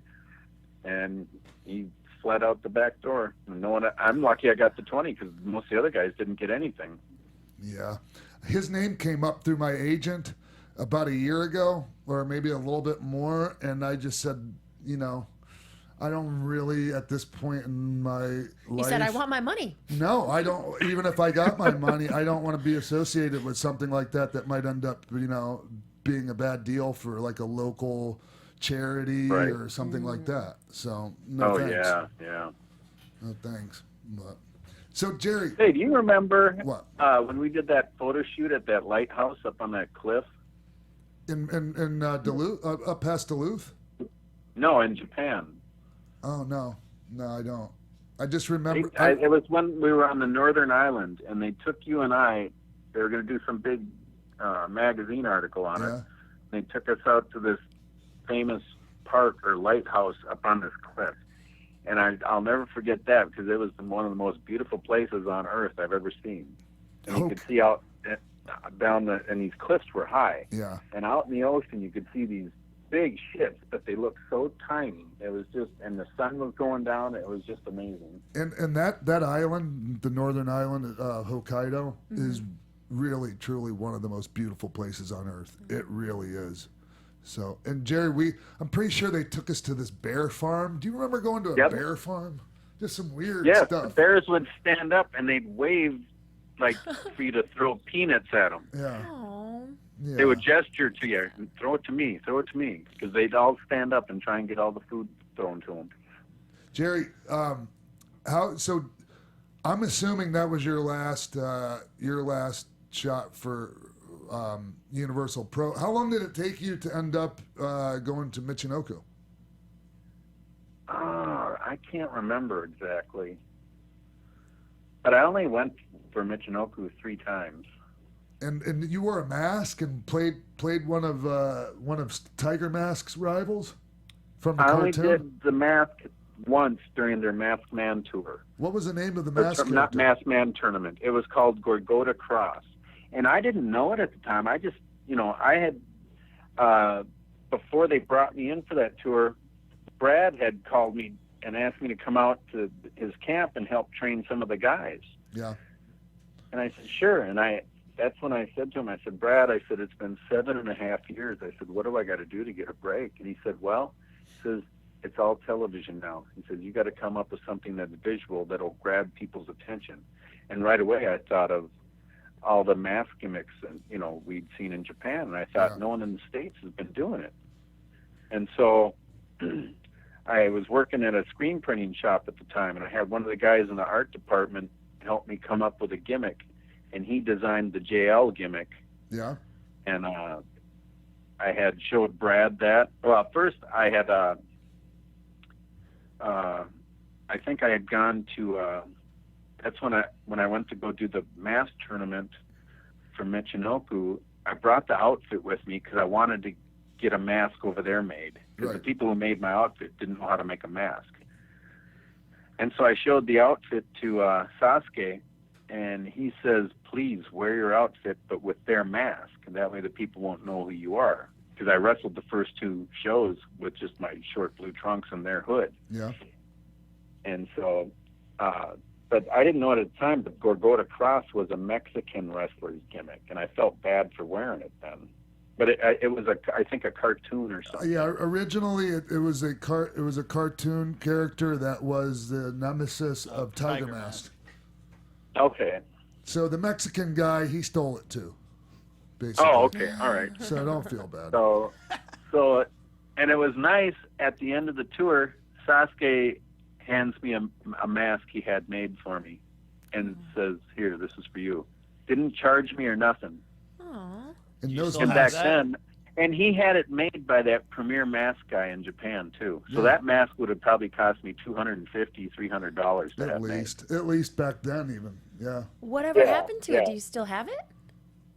No, I ended up selling it. After I got done with WCW, I ended up selling the whole outfit. So I'd never have to wear it again. It was kind of it wasn't good memories. So, I understand. So Jerry, excuse me, at one point while we were still doing shows for Eddie in Minnesota, Road Warrior Hawk ends up quitting WWF and decides to go to New Japan, and so he signed a deal at New Japan, and they decided they're going to make him a team with Kensuke Sasaki, and they called them the Hellraisers. Hellraisers? Yeah, the Hellraisers. Yeah, Road Warrior Hawk and Power Warrior.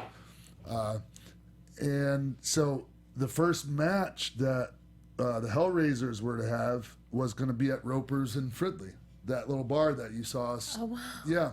And so they just came over and had a quick squash match against like this guy Randy Gusto and somebody, I can't remember who, but Jerry and we ended up wrestling Masa Saito and Brad Rangans. Do you remember that match? I do. Yep. That was fun, man. What memories of being in there with Masa Saito? I remember opening up my big mouth and saying, "Can we wrestle Japan style?"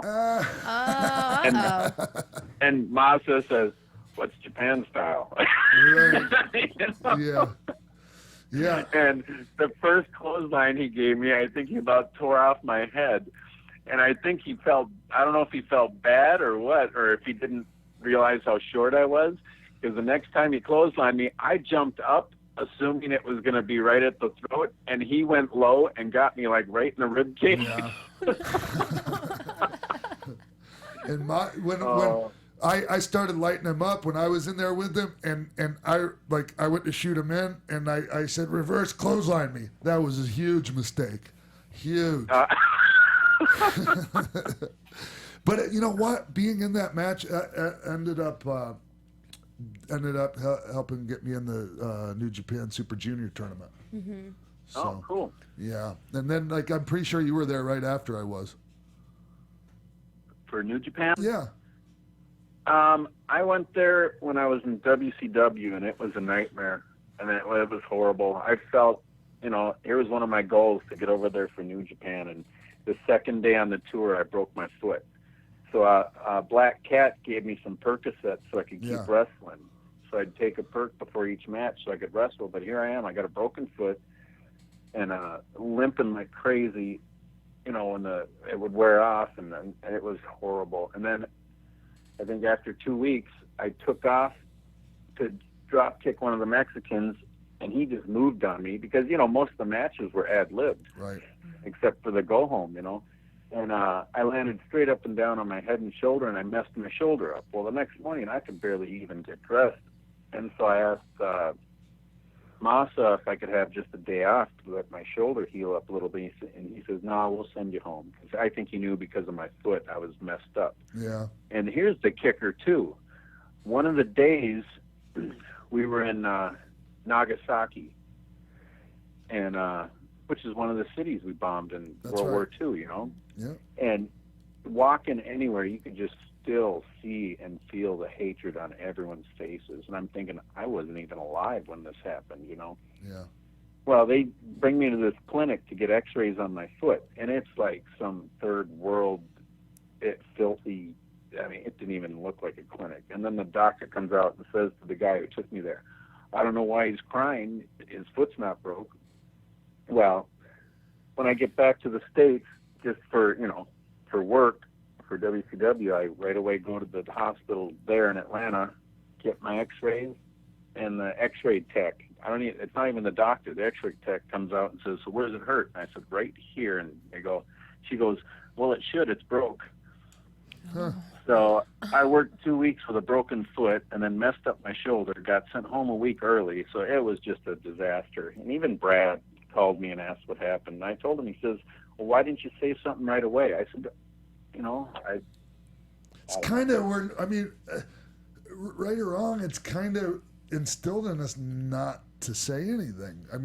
Right. It wasn't written down. It wasn't a written rule, but it's kind of, you That goes kind of back to get the training. you kind of get the impression that you shouldn't say anything. Yeah. It goes back to you Back guys saying then, stuff. and then you don't want them to think you're a pussy, and yeah. the show must go on, Yeah. and Especially your first time over for the company, So. My first time, it ended up being a disaster. Yeah. Well, hurting your shoulder was like a blessing in disguise, because if you would have just got that little time off and then kept wrestling with a broken foot, who knows? Yeah. So, but Jerry, before the WCW stuff, after I was done with Global, you were down in Memphis for a minute, and you were a tag team with Cody Michaels, right? Yeah, yeah. And who was Cody related to? I don't know. No, he was like cousins of somebody or something like that. Like in Memphis? No, like or a where? wrestler, like an older. Oh, gosh. But I'm right. It's somebody like Dom. It wasn't Dom DiNucci. It was it was, anyways, I don't know. Maybe, yeah, you're right, I think. Now I remember. You got such a good memory. Isn't it unbelievable? How was Memphis the first time back then? It was a learning experience. I'll tell you that. It was, and I'm glad I did it, and I was glad I had a credit card because the schedule was grueling. You were working 6 days a week, and at the time you're only getting $50 a night. What you had to use your own credit card? You didn't have a rat? Well, I told you I had no game. Yeah, didn't we go over this already? No game. Yeah. And I was living on Tom Burton's couch. I was paying him like $75 a month is all he asked for. He charged you $75 for the couch? Was he living with? Yeah. Was Tom Burton used to be married to Candy Devine? Oh, really? Well, they never actually got married, but they were like a married couple. Yeah. And at that time, when I first went down, he wasn't even dating Candy yet. It was a different gal. Why can't I remember her name? Because who were your opponents when you were working down in Memphis? Oh, Doug Gilbert, Tony Anthony, Tom. I'm trying to think some of the others. Oh, I'll never forget. At the Mid-South Coliseum one night, we worked the Pit Bulls from ECW. They were rolling through so they just got put on the one show. And this taught me always check out the ring before the show. And so we're working the Pitfalls. We were doing some fun stuff, did a dive and stuff. And then one of them goes to put my head in the apron. Yeah. And, I would usually contact the matting, just gotta, because you're so close to the fans there and stuff. Well, this ring the matting didn't go over the edge, the angle iron or anything. So I put my head right into the angle iron, and I had a big goose egg and a gash and started bleeding. And after the match, I get in the back, and they see me. And they're like, what happened? I said, well, I hit the angle iron, And they actually got hot because the main event was having color. And so they didn't want any other matches to have color, and they got pissed off. And I'm just like, it was an accident, Yeah. So I just, taped it shut, and that was it. Gotta love those. Gotta love those death trap rings. And the thing is that's the one thing. And I love Memphis wrestling, but the one thing I hated about it, Jerry, and it went for their TV show too, is the ring looked absolutely horrible. It was the biggest piece of shit, not only safety wise but looks wise. Really? Oh yeah. You can't put a turnbuckle pad on a freaking I'll never ring. forget. They didn't have cushions for turnbuckles. It was duct tape just wrapped over the metal. Yeah. What? Wow. And we're talking about a TV show, and then it was just such a pet peeve. The to bar me. ring looked better than that. Yeah. Or there would be, two turnbuckle pads and then one missing on the bottom. It was just, come on, really? People are paying to come and watch this, or they're spending their time to watch it on TV. I never understood that, Jerry. Never understood that. I always hated when a ring didn't have an apron and you could see under it. Yeah. What are you gonna do? What are you gonna do? Trying to think who else I worked down. I'll never forget. It was near the end when I kind of figured out it was time to go home. They brought in Eric Embry. Yeah, to book. And I don't know who else is new heels.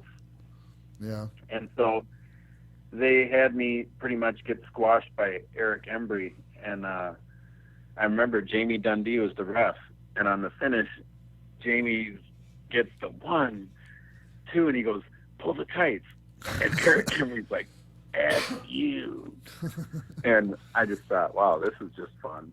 And I kind of figured, I knew their little routine there, and I kind of figured it was time to go. And plus, I was driving Tom's old dirty white mobile, and that thing was a gas guzzler.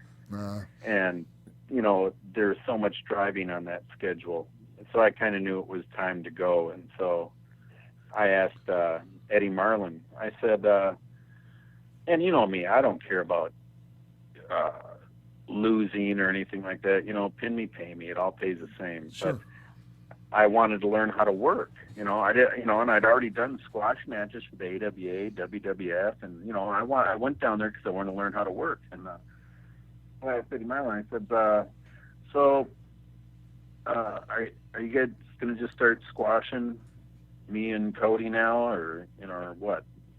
And I said, because I came down here to learn how to work, and I told Eddie, I'd already done squash matches for AWA and WWF and stuff. And he says, and I said, I came down here to learn how to work. And he says, well, this is the best place to learn how to work. And I said, well, are you going to just start squashing us or what?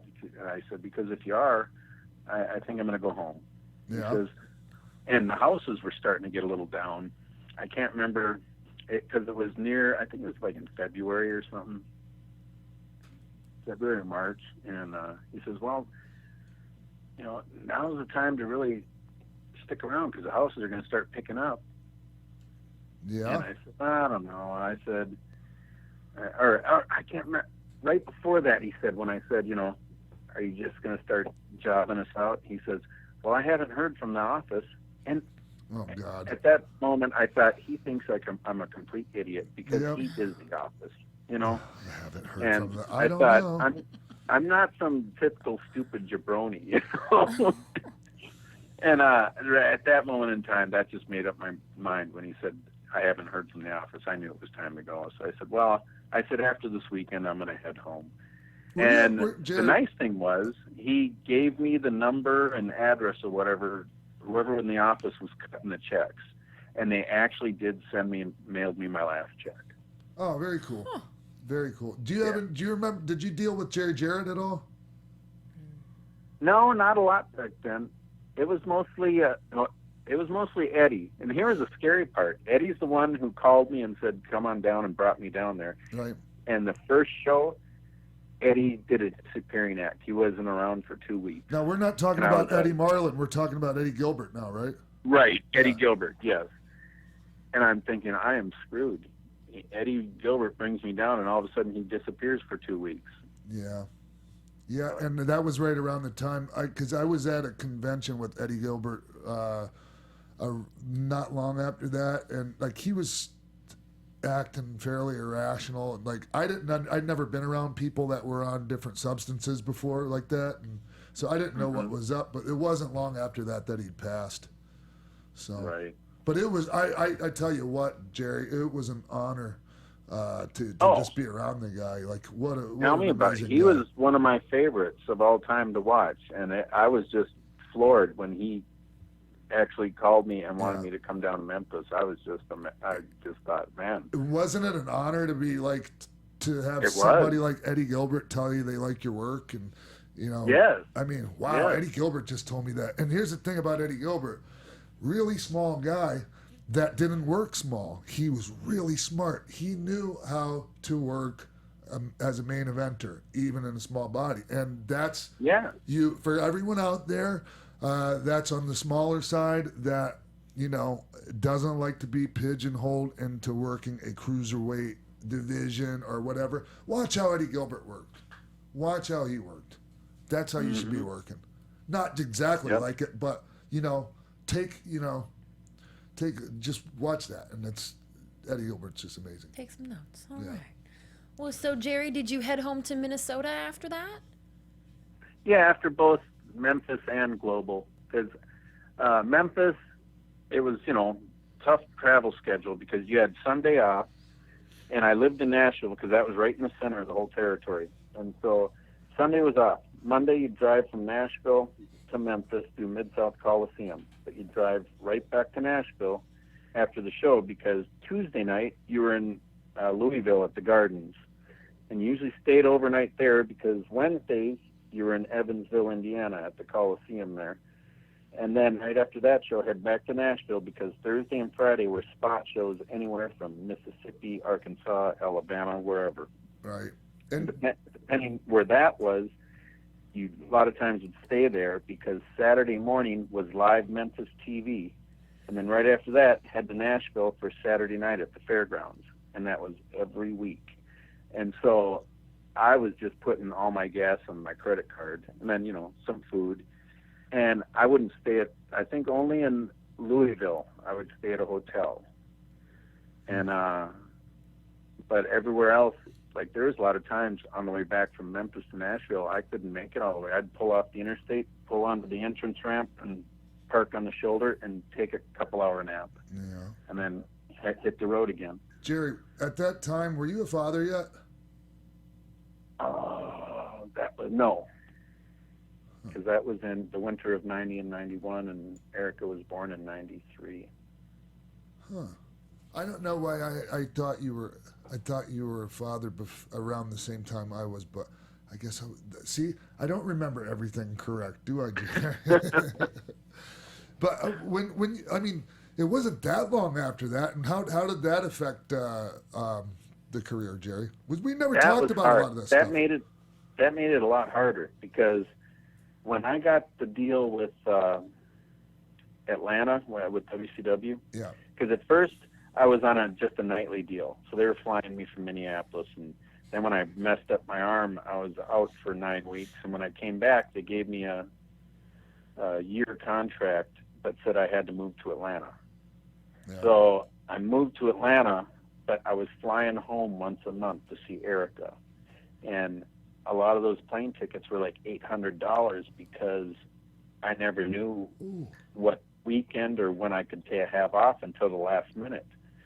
And so I'd have to buy the plane tickets at the last minute. I couldn't do like a 2-week advance. Yeah. So that, ate up a lot of money just flying back to see Erica. So, and then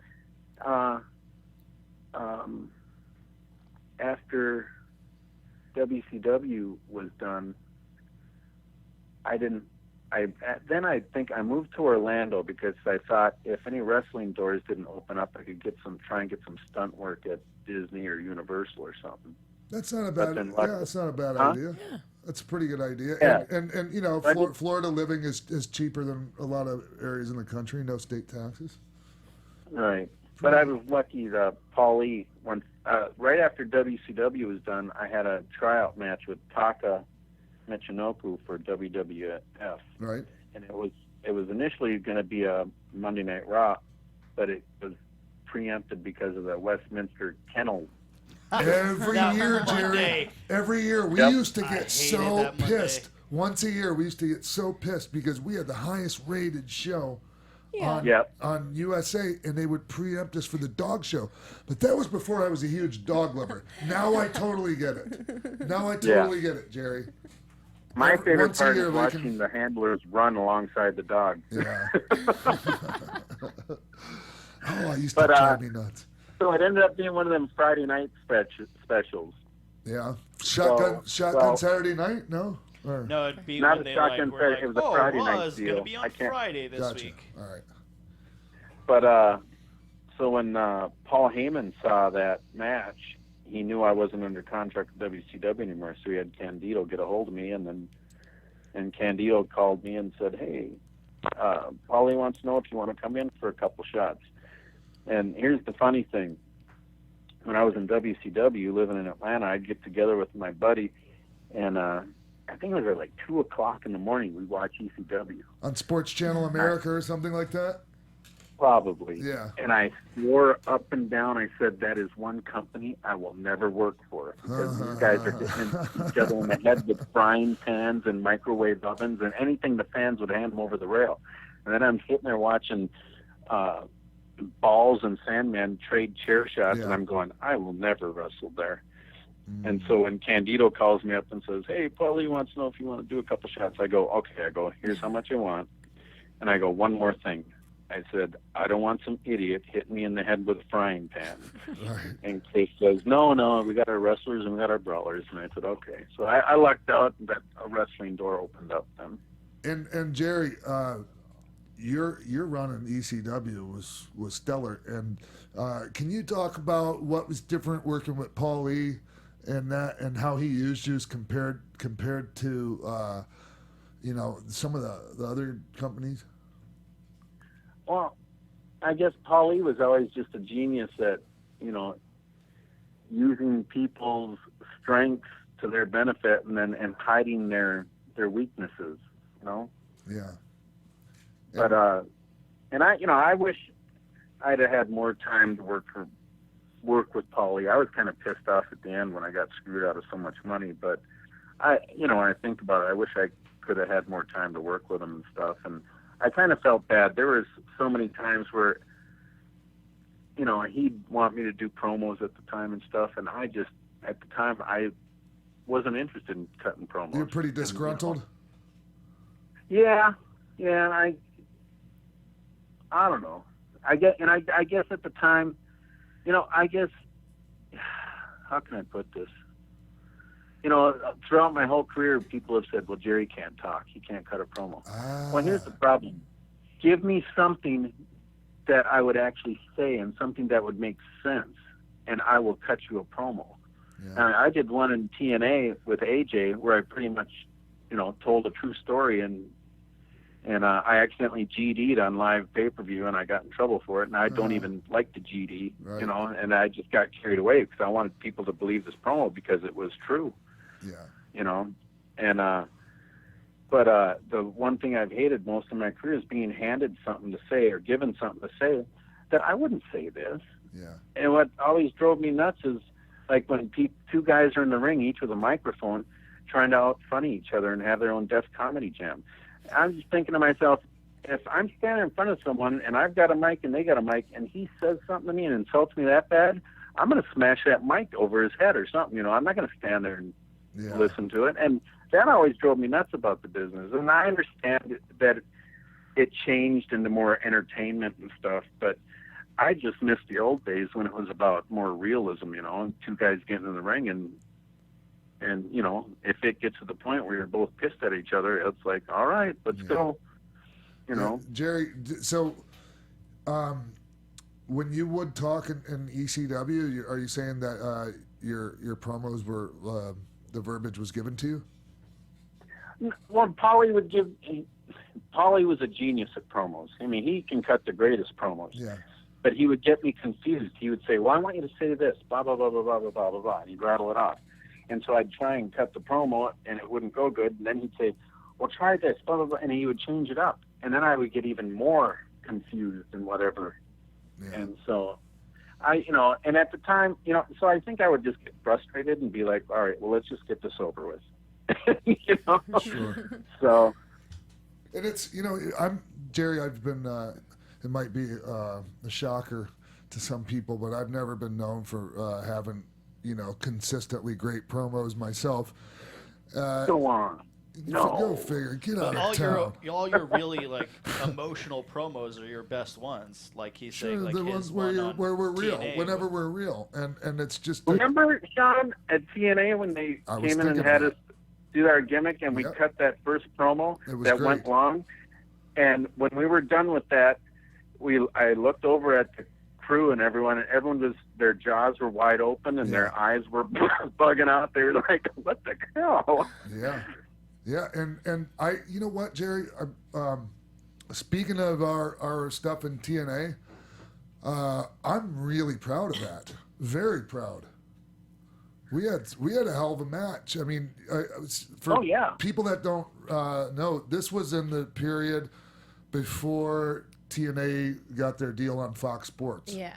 So their TV was just, you could watch it on the internet, and it was the best TV they did, honestly. And so Jerry and I had a match with AJ Styles, and Jerry was the referee, and just a little kick my foot off of kick my leg, my hand off of the ropes caused me to lose. And so that, obviously gave me he was there to make sure you didn't cheat, right? That's right. And it was... Darn it anyhow. Some white meat crap like that you told me too. But anyways, it was really, they're showing clips of it right now on here that you can't see, Jerry. But I remember not being in very good shape at the time, but still we paced it properly, and one of my favorite matches to go back and watch, Jerry, and that's. Jerry gave me a vertical suplex from I was inside the ring and he was on the apron all the way to the floor, and it was like wham. And Jerry took took a hell of a bump on it too. I don't know which one of us got hurt worse on that, actually. It was kind of. I didn't mean for it to be that brutal. I did. I think. I figured if I was going to do it, I'm going to do it, and that was towards the end of the match. So, hell with it. How did you feel right after that? Oh, I couldn't breathe. My whole body was rocked. I mean, it was bad. And I heard Jerry go. Yeah, So it reminded me of the time I was brawling with someone. I can't remember who, but they hooked me up for a suplex on the floor, and they go, reverse this. And I did, and I went, ugh, and I go, don't ever call that again. Right. Oh, God, Jerry. So, yeah, Oh, this match is really something. It is good. It was really good. And like I said, I was proud of it. And we hadn't wrestled each other in years, probably at least 10 years. Yeah, and then the finish of the match, it was so good. I'm not afraid to put myself over in this particular case.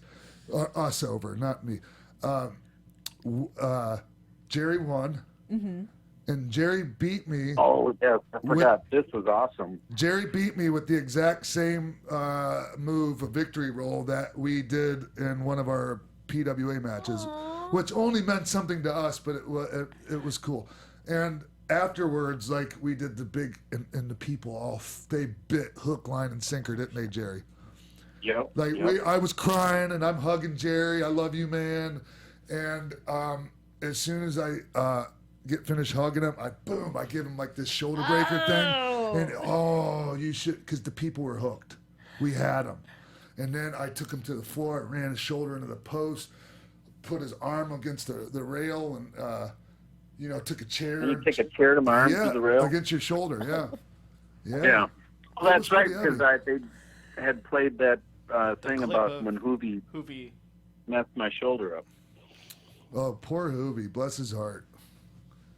Oh, there we go. Yeah, we just showed the clip of me dropping you. And was that the last time that you two were in the ring together? It was, wasn't it, Jerry? Oh, no. Retirement. The retirement up until that, yeah. No, it wasn't. No, we had a singles match. We wrestled each other at first. At First Avenue. We wrestled at First Avenue. Yeah, and it was great. Yeah. So, in Minnesota? Hey, we're going to have to That was the first time we wrestled each other in Minnesota in 14 years. That was at First Ave in Minnesota, right? Yes, the world famous First Avenue, where Purple Rain was shot. Yeah. And it was so cool to be able to say that I had a match with Jerry Lynn at First Avenue. It was great. I've seen a lot of concerts there. That place used to be a home away from home. Now, Jerry, oh man, thank God. Look, by that time my body's already pretty beat up, and so is yours. And the thing is that crowd was so good, and they were so hot for the match that it was really hard to screw it up. Well, I still get goosebumps when I think about that night. It was so special, and I was stressing before the match because you and Wade were talking forever in the locker room. And I'm thinking, we got to get something put together here. Right. I want this to be good. Yeah, that's right. I forgot about that. Come on, Sean, let's get something put together. Yeah. At least the last, the full season go home, something. Yeah.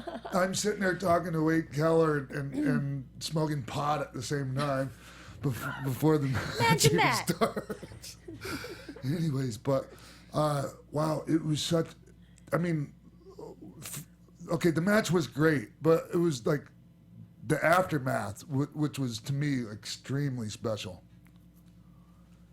Jerry. Oh yeah, the fans were. The whole night was special. It's just, one of those nights that doesn't happen very often. There's so much nostalgia to it, and there were so many of the fans showed up that watched our feud in the early days were there. Yeah, and after the match, we looked over and all the boys had come out. Oh. Yeah, it's pretty cool. So. Yeah.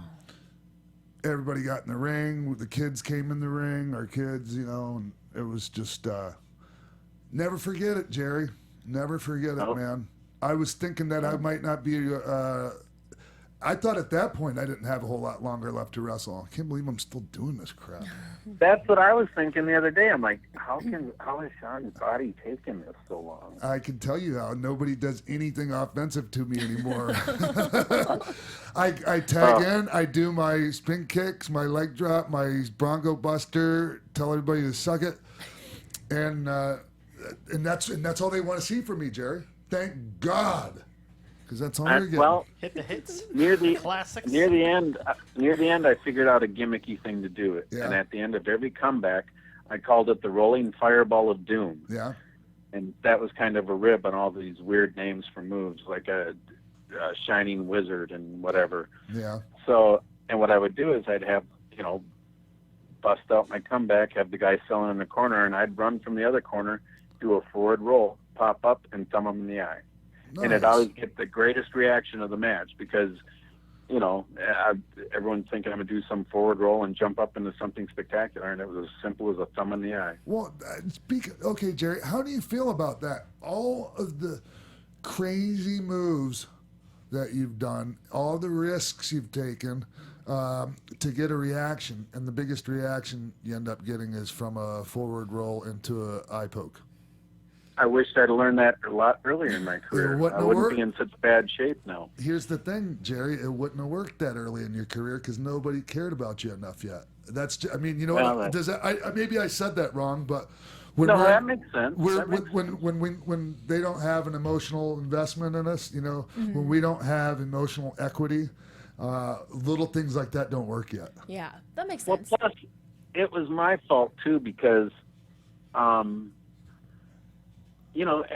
Even back when I started, every company had their comedy guy and stuff, and I guess being trained by Brad and stuff, he really instilled it to us. Even the first day, he says, now if you guys want to go home and tell your friends it's all fake, you're just wasting your money. And he really instilled in us back then, protect the business, and so I always had it in my mind, when you step in the ring, it's business. It's not just, and I'll never forget, you and I don't know if it was you and I'm sure it had to be a lot of shows with you and I, we'd be at the show, and there'd be guys out in the ring, and we could hear them from the locker room, and you could hear the people laughing. And you and I would look at each other and go, well, we got to kick it up a notch to get the people back. Yeah. And so I always had it in my mind, I want to make these people believe this. Yeah. I don't want to go out there and take bumps for nothing. Yeah. The thing is, Jerry. Go ahead. I was going to say the thing is like we couldn't control what went on before us, but we could control what went on in our match, and we were going to make sure that nobody was laughing at our shit. I promise you that. They might have laughed if they'd never seen us before. They might have laughed when they saw me come out of the back for my entrance. Not you so much because you at least looked like a man. But they didn't laugh once the bell rang. No, not at all. Yeah. So hey, and that's one thing that made me angry about Global was there were some of the guys who didn't want to work for you because you were small, and that pissed me off. Yeah. You know what? I forgot about that, Jerry. The late Sweet Brown Sugar Skip Young refused to do a job for me. I'm trying to think of who else. I can't remember. I know now. John Tatum didn't like doing the job for me in that tournament. Yeah, but here's the thing about John Tatum. It's a light heavyweight tournament, and John Tatum's 260 pounds. Right.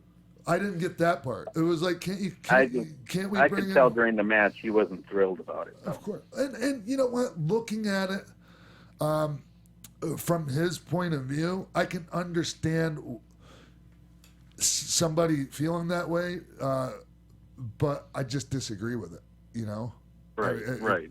I wouldn't because you know what? There's ways of doing stuff where everyone comes out smelling like roses. Or you know what? You don't have to have the match. Right? Yeah, that too. Just say you don't want to work with me. That's right. I didn't take it personal when Skip Young came up to me and told me, "Hey, this is my hometown." Blah blah blah. If that's how, hey, I don't want to work with you then either. Mm-hmm. Yeah. Because it's not going to be good. So, yeah. But Well, gentlemen, can we talk a little bit about Jerry's retirement match? Absolutely. And all the hoopla in That's too soon. 2013? We got a lot more stuff to cover. That's too soon. I know. Well, help me out here, Jerry. Huh? What else do you want to cover?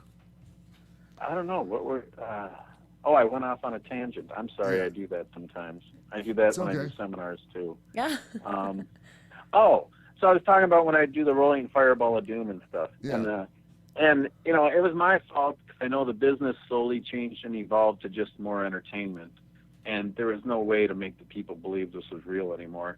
And I was having a hard time accepting that fact, you know, and wanting to change that way. And then finally, I just, you know, can't beat them, join them. If you can't beat them, join them. If you can't beat them, join them. Finally it was like, all right, why am I trying? Because there was times I felt like I was the only one in the ring selling. Yeah. You know? And then you get flack and say, well, Jerry looked old and tired tonight. Well, you know, after 20 minutes, I'm supposed to look tired and wore down. Yeah. If you want, I can still get up and do some jumping jacks and push-ups for you after 20, 25 minutes in, but you're not supposed to. Correct. And so, you know, like you said, finally I said, well, why am I out here selling my butt off when no one else is? Even though I still would sell because I didn't want to take bumps for nothing and no sell it. But, you know, for after a while it got ridiculous. Like I said, I felt like I was the only one in the ring selling. Hey, Jerry, okay, you ended up in Ring of Honor, and it was like you got like somebody injected you with water right into your vein from the fountain of youth, like all this, you know. No. Yeah, well, you looked great. You're, physically, and your matches were as good as they'd, in my opinion, had been throughout your entire career. And talk about your experience in Ring of Honor, Jerry. Well, first of all, Kerry Silken, and no pun intended, was probably the most honorable promoter I've ever worked for. I like him, very, very good guy, yeah. And I still keep in touch with him to this day. But talk about, I mean, you know, you always could trust him, and he was always up front with you. Yeah. And, you know, and his partner, Sid. So it was great working for them. But it was rough. That was a rough run. And I still tell people to this day that run with Ring of Honor took years off my career because, you know, the wrestling is a lot more physical there. And, I mean, you got guys bumping on the apron and bumping on the floor. And, you know, it was mainly known as a company for younger upcoming guys. And so I knew, plus when I got there, I was getting a lot of flack because I was an older wrestler, and like I said, it was for the younger guys, you know. And so I knew I had to step up my game and try and keep up with this guys, and it wasn't easy. It was hard, especially because I was, what year was that? 2009. Yeah. Well, I was. Were you 40 yet? Oh yeah, I was in my upper 40s. Yeah. I was probably 40s. How many years ago was that from now? 7 years. 2009, 16 and 9. That's 7. Is that 7 years? Damn. Anyways. Yeah, I was. You were well into your 40s. Yeah, I was 46, 47 in my Ring of Honor run. So it was tough, and it was tough on my body. And I had fun. I enjoyed, you know, a lot of the matches. I enjoyed working with Nigel and a lot of the guys. Tyler Black. I'd wrestled Tyler Black quite a few times for AAW in Chicago before Ring of Honor. So Tyler Black went on to become Seth Rollins. Yeah. And for those of you that didn't follow ROH or his career before WWE, but one of the things that I remember distinctly about your ROH run was your angle with Nigel McGuinness. Yeah, that was fun. When he cut this crazy promo on you, like it was really like, it was like, you know, in your reaction to it, I'm gonna have a hard time trying to explain it. Can you? Was that in the locker room? Yes, that one. That was right after the show here in Nashville, and he, at the end of the match, just really insulted me. Yes. You know, did you see that promo on the mic? Yes. In the ring? Okay, so you know how it went.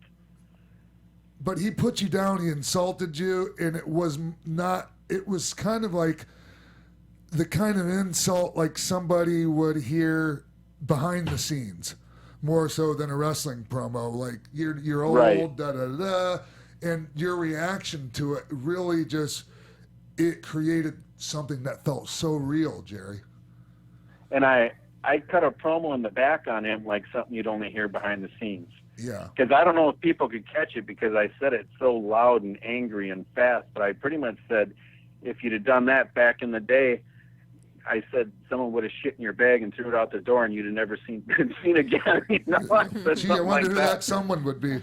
Anyways. But that's a true story. That's what would have happened to you years ago if you'd have done something like that, you know? Yeah.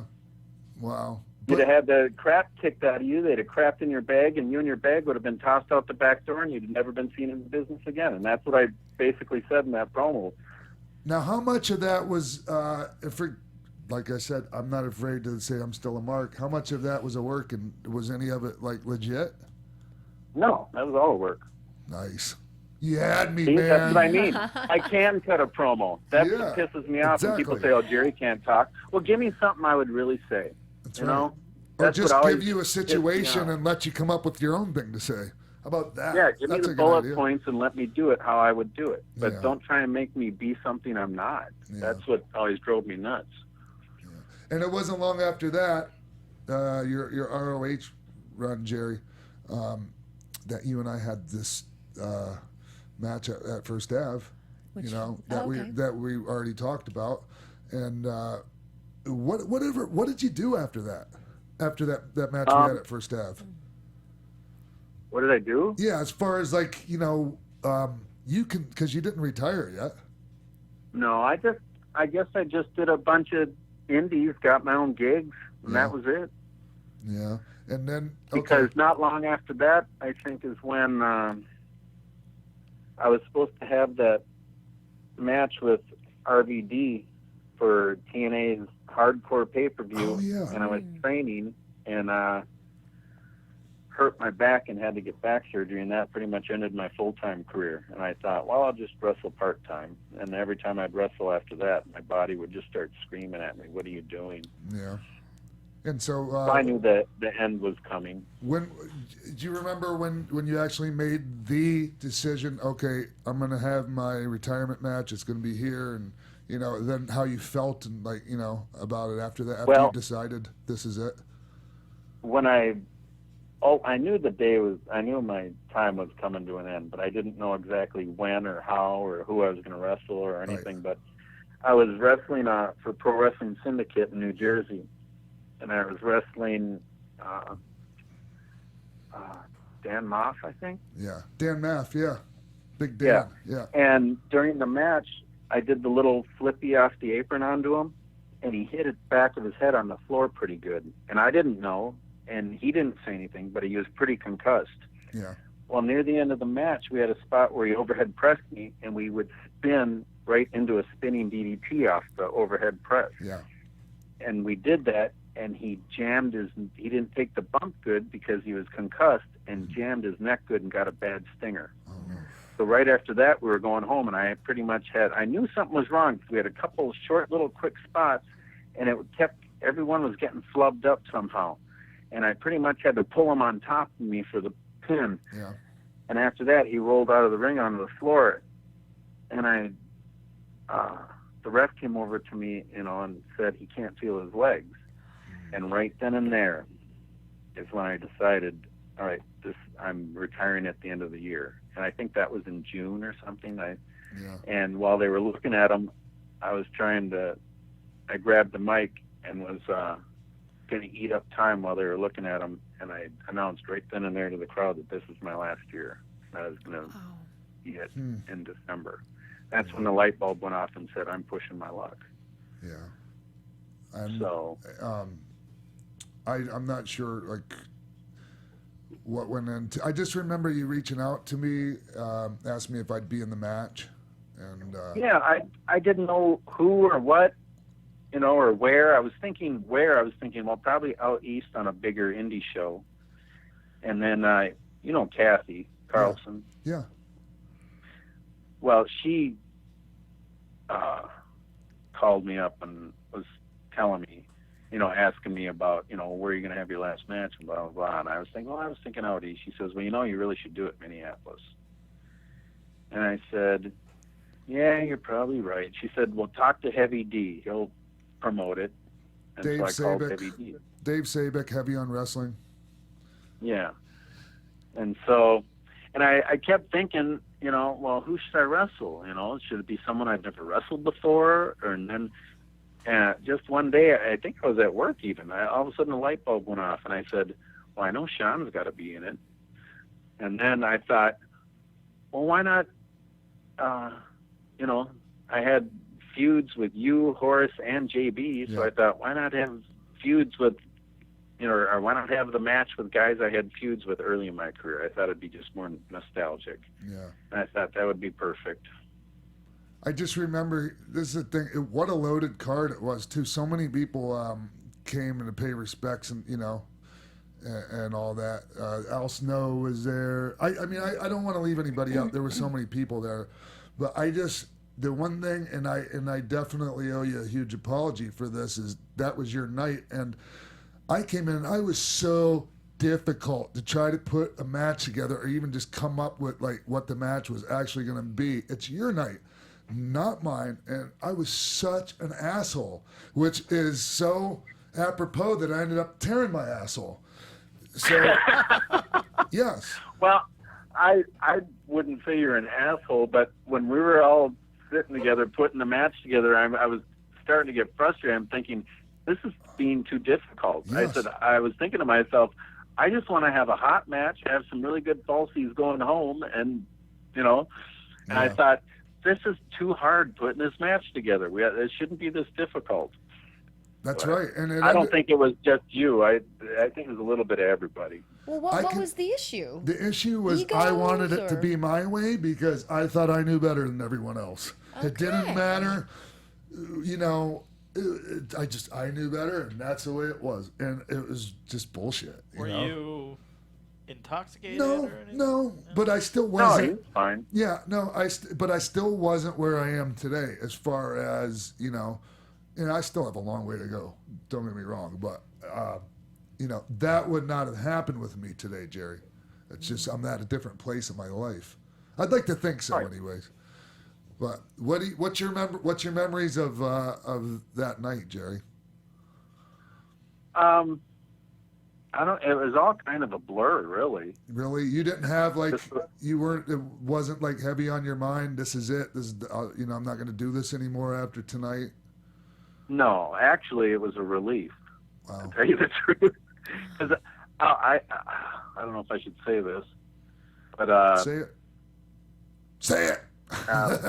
Well, I don't want. Okay, in Ring of Honor, when they put the strap on me, and I had to be the last match every night. Right. I mean, I was doing stuff in the ring that I was firmly against, but I knew I had to do it because it was Ring of Honor, and I was on last, and these guys are blowing the roof off the place, doing this insane stuff and whatever, and so, like I said, I still say that. And plus, what I never realized, and what people don't realize, the older you get, whenever you take a bump, the older you get, the more damage it does to your body. And when you're younger, it's just a little bit of damage, Every time you hit that mat, you're doing a little bit of irreparable damage to your body. But the older you get, it does a lot more damage to you. And when they put the strap on me, there's probably going to be people mad when they hear this, and I don't mean it out of any disrespect or anything. I was thankful for Kerry, and I was glad for my run in Ring of Honor. They actually did reignite my career for a few more years and kept me going. But after the first weekend loop, after the second night, I said to Adam Pierce, who was booking at the time, I said, I can't wait to drop this strap. And he says, really? Why? And I said, because they've raised the bar so high as to what it takes to win a match now. I said, this is taking years off my career. Yeah. And he says, I'd like to see what these guys look like after 20 years. And I said, these guys aren't going to have 20-year careers. A lot of them. That's true. Unless they do some serious adjusting to their styles, like, over the years. I mean, Nigel McGuinness is a perfect example. He was their huge champ, and then when he got his opportunity to go to WWE, he couldn't pass his medical. Yeah. So now he's going to be a coach. And look at poor Daniel Bryan. That's right. Bryan Daniels. He gets there, and then his neck's shot. Not long after he's there. So Jerry, we ended up having a hell of a match in spite of me being such a douchebag. You guys went through tables. Yeah. You guys are going crazy. And so I have Horace, and I tell him, like, I have him in the corner, and I tell Horace the psychopath, move out of the way, go for the Bronco Buster. I come in too horizontally, I usually come in 45-degree angle, too horizontally, and so story goes, it rips my asshole, and I knew it. You could see me say, I tore my effing asshole, and you could see me, like, on the video, you could see my, read my lips, and then all of a sudden, and right after that, don't I hit you with the chair? No. What happened is, as soon as I say that, and I'm holding my butt, Horace comes in with this big old metal, I don't know what the hell it was, and just whacked me in the back of the head. Oh, that's who hit you. Okay, It wasn't me. Good. But we ended up, we finished the match. Everything was fine. I didn't realize it was as bad as it was because everything was being held in by my tights, and I never took my tights off that night. I know, because at the after party, you were wearing a warm-up suit over your tights, I think. Yeah, and you brought your hand out and said, I think you felt something. You brought it out, and there was blood on your fingers. And I said, you better get to the hospital. Yeah, that was it. And then I made it back to my hotel room, and I tried to take everything off, and that's when I just sprung a leak, and just blood was everywhere. It was so much blood, man. And the thing is, too, like, that's your retirement, Jerry, and people end up talking about my torn butthole. So what? So what? Like the saying goes, it ain't ballet, right? Right. Well, plus, wasn't that the second time you did that? Didn't you do it a few months before? No, it was like a year and a half or two before that. I was wrestling Jay Bradley. Yeah. Some Jay Bradley. That's right. Yeah. Ryan Braddock. Yeah, and I was doing a quick little side note here. I'm doing Eric Bischoff's show the other day. Yeah. And his producer Nick Hausman from WrestleZone is on there, and he was my manager in the first A-hole tear. And so he's telling the story about how I'm laying face down on this table, and he's asking me, what he can do, and I'm like, yeah, take this towel and hold it up between my ass cheeks, like that's the big thing that he remembered. Anyways. I could see how that would not be forgettable. Yeah, so that has nothing to do with Jerry and I, but, me and delving off into the weeds. It's so crazy that we have our own unforgettable things. Yeah. You finished this match, you gave, like, a whole heartfelt speech, and then you went to the after party and just, like, went on with your night. It was Jerry. I understand. It's my friend's retirement, man. Assholes can wait. But I'm honored, and I in spite of my state of mind and what a jerk I was that night, like I was honored then too. But hey, since I got all my stuff out of the way, I think I got it all out of the way. Do you guys want any scraps, leftover scraps? Yeah. Well, Jerry, why don't you give us a little update on how your health is now? How are you doing?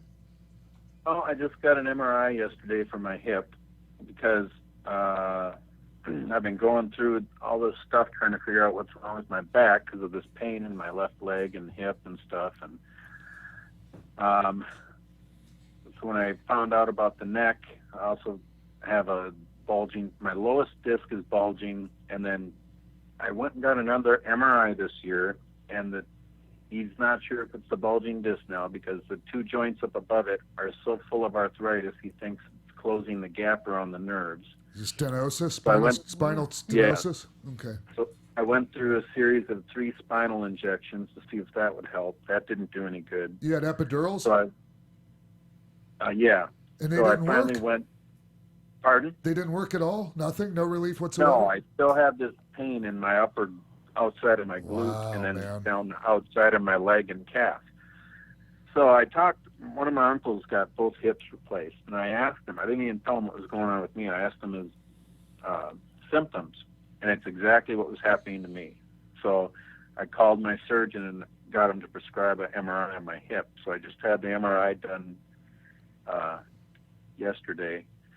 So it'll probably won't be till after Christmas or New Year's before I get the results from my doctor and see what's going on with that. So Yeah, you probably need a new hip. That sounds weird. You probably need a new hip, Jerry. No big deal. Yeah. Just a new. Not in the wrestling business, it's not. Right. It's pretty common. Well, at least you have medical insurance now. Well, it's still not the greatest. Still got to cough up, I think, a total of $6,000 in advance. And so, Is there any way people can help you out with that? I'll see when the time comes. Because when I needed my neck surgery, Brian Fritz down in Orlando, he did a GoFundMe page, and it was amazing how the help came from all over the world. It was very cool. I was just reading a tweet back I wrote about that the other day. Somebody retweeted it, and I had commented on how cool it was that the wrestling world all stepped up to help out. Yeah, it was amazing. It brought tears to my eyes. Hey, man, because everybody loves you, Jerry. I mean, and everybody realizes the sacrifices, and all of that. I mean, we do the best we can, Jerry. Oh yeah. So, what else do you guys have for Jerry? Well, I think Jimbo's got some fan questions. We got some fan questions. Peter wants to know, in your almost 30-year plus career, what your favorite era was. Oh boy, that's tough. I guess the early years were fun with Sean because we were actually, had the people believing it was real. And I don't know if I ever told Sean this story. I usually tell it when I do a seminar about the importance of making the people believe. It was in southern Minnesota. I can't remember who was with me. There's 2 of us drove down there, and we get to the school early, and I think we're the first car there actually. And they're, well, except for the people setting up the ring and stuff, but they're get out of the car and open up the trunk, grab our bags out, and there's 3 little boys come walking up to us and go, "You guys wrestlers?" And I go, "Yeah." And they go, "You gonna win tonight?" And I said, "I don't know. I'm gonna give it my best shot." And they go, "Oh, come on. Wrestling's fake. You know you're going to win or not." And I go, "I'll tell you what." I said, "After you watch the show," I said, "and after the show, just based on my match alone, you come up and tell me if you still think wrestling's real or fake." And after the show, we go out to the car, and sure enough, those 3 boys showed up. And I said, "Hey, how you guys doing?" I go, "So what do you think?" And they looked at me and said, "You showed us wrestling's real." Oh, nice. And that was I'll never forget that moment. It was just amazing. So that was back then when you could still suspend their belief and make them think it was real. And I think about a lot of the guys now, they're not going to experience when you get in a building and you see that real heat like that anymore. So those 3, we made believers out of those 3, huh? So half the crowd was believing that night. Well, I even had in Philly at the ECW Arena, it was a different company. I think it was 3PW. Yeah, it was Jasmine St. Clair's 3PW. I worked for her, too. I worked Julio Denner. I worked the Pope. What was his... D'Angelo. What was his name? Yes. D'Angelo Gennaro. I worked him. And we did a gimmick in the match where something out on the floor and messed my knee up. And he came over to grab me and pick me up. And I pushed him off. I said, "Get the F off me." And the whole crowd just went quiet. And he started to work on my leg the rest of the match. And after the show, I was still limping around and stuff. And this older gentleman, probably in his 50s, he came up to me and shook my hand. And he says, "I just want to thank you for suspending my belief tonight." And I thought, wow, I just said, that's an amazing compliment. Thank you. because it is still so important. Like, I mean, okay, yeah, everybody knows it's a work. You still have to make them believe. Come on, people. So, yeah. And then, I've always, I didn't make a ton of money in this business and stuff or become a big superstar, which I didn't care about being a big superstar. But what really, what's the word? What really gives me the ultimate satisfaction is when I've had compliments from Bobby Heenan, Harley Race, Eddie Gilbert, and when guys like that compliment your work, that just says it all to me. Yeah, the respect of our peers is where it's at. I mean, it's so important. But and another favorite time, was ECW, of course, because that was just that was like when all the chips fall into place, and it was just a crazy time, and the fans are what really made ECW. It was just, they were great fans because they showed up to have a good time regardless. Because 1 second they would be chanting "You effed up," and then 30 seconds later they're chanting "This is awesome." So they were just there to show up and have a great time with you. And there's people who have never been to wrestling. They ask, "What's so great about pro wrestling?" And I always say it's the relationship between the wrestlers and the fans. It's a whole different connection. We feed off of each other, and it's not. I don't think there's any other form of entertainment in the world like it, even pro sport. Our spectators aren't just spectators; they're part of the show. Yeah, exactly. That's a great point. Yeah. Yeah, well, and on that note, Jerry, we can't thank you enough for sharing all of this with us today and to hear the stories and you and Sean talk. It has truly, truly been a pleasure. Well, thank you. I hope I didn't bore you guys. Oh, goodness, no. Definitely not. So, hey, the thing before we wrap this up, I want to just say to all the promoters out there that Jerry Lynn is available for seminars, conventions, and I can't think of a better guy to bring in for a seminar. Yeah. So how can they get a hold of you for that? They can, I guess my email is the number 2, followed by an ND, like second, and then the word chance, and a number 4, so it's Second Chance 4 at att.net. Second Chance 4. All right, because you're kind of a hard guy to track down, Jerry, I got to tell you. I know. Well, look at my glamorous life of a pro wrestler. Like I said, the first thing I do when I get home is poop patrol and go clean up the cat litter and the dog poop out of the yard. So I got busy stuff. Jerry, thank you so much, man. I love you and I miss you very much, man. And Merry Christmas. All right. I love you too, Sean. Keep in touch. Okay, man. Have a great day, buddy. Thank you so much. All right. Okay. Thank you, guys. Bye-bye, Jerry. Thanks. Bye.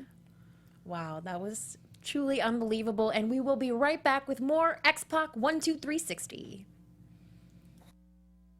Hey guys, Maria Menounos here. We want to let you know about my new show on SiriusXM Stars Channel 109. It's called Conversations with Maria, and it's live Monday through Friday at 10 a.m. Pacific, 1 p.m. Eastern. Go to conversationswithmaria.com for more info. Buzz you later. Thanks for sticking with us here on X-Pac 12360. We just talked to Toby Mergler from FloSlam and Jerry Lynn. Wow. Yeah. So, another one of my dear friends decided to grace us with their presence on the show. Like I've said a million times, makes my job easy when I call people and say, do you want to do this show? And they say, oh, for Sean, I will. Right. Yeah. Feels good to hear that people say that. Yeah. Anyways, I just, it was really cool to be able to talk to Jerry. Here's the thing. I don't talk on the phone very much. You know that. Mm-hmm. People that know me understand that. So these conversations, a lot of times, are the only way I get to catch up with my friends. And so everyone out there that's watching and listening gets to eavesdrop on my catching up with my friends every week. That's so cool. Yeah, pretty cool. It's so cool. Yeah. And there's always so much more we didn't talk about. Like, we didn't talk about his feuds with RVD. And that's right. Like, his debut match in WCW is against Sabu and the whole Mr. JL. Well, why didn't you ask him, man? We had lots. We'll have him back. Okay. I'll put them on the list of returns. We got a lot of those now. It has really been a great year here at X-Pac 12360, if I do say so myself. Yeah, it has. And I don't know what show is this? This is 17. 17? Yes. Wow. It's a lot of shows under our belt already. A lot of shows. Jeez. You guys have been fantastic. And you too, Mark. Even you. Shucks. No, but I mean, it's been really cool. And hey, there's one thing I want to mention, as this is the last show of the year, and Christmas is coming up, and on the 27th of this month and I want everybody to remember this, it's China's birthday. So just want to just remember her, you know, and that's all. Anyways, you all have a very Merry Christmas and Happy New Year. Love you guys. Absolutely, and if you all want to post your favorite memories of China or anything else, reach out to us in any way, please do that on our Facebook page. Give us a thumbs up at facebook.com/xpac12360 show. We are on Instagram as well at xpac12360. You can always reach out to me personally at Christy Reports on Instagram, Snapchat, and Twitter. I'd love to hear from you guys. Thank you so much for your time downloading, watching, rating, liking, subscribing, everything you've done. I read every single comment on Twitter, and I cannot tell you how much you guys make my day. So I appreciate that. Jimbo, what do you want to say to the people? I say so many thank yous. Thank you to Rick, Owen, and Kip who sent in your questions. Sorry I didn't get to ask them. When we have him back on, I'll have him to ask. Follow me on Twitter at Jimbo in the Booth. Buy my documentary, The Young Bucks 2-Street Journey, at highspots.com. And just thank AfterBuzz and Keven and Maria and everything for this. Such a great year.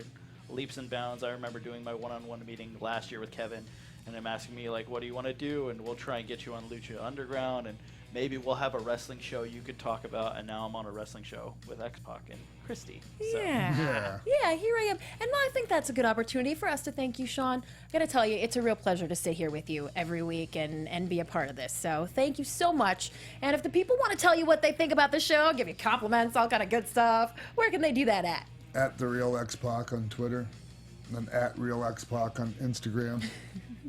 I tag you. Don't worry. You got stuff there. I see that. I notice. All right. Well, you all please have a very happy holiday and a great end to 2016. We will not have a show next week. The studio's closed. Listen, if we could be here, we would. I promise you. But we will be back on January 4th with a brand new episode of X-Pac 12360. We will see you then. Take us out, Sean. All right, everyone. Have a Happy New Year, and we love you very much. So long from X-Pac 12360 on AfterBuzz TV.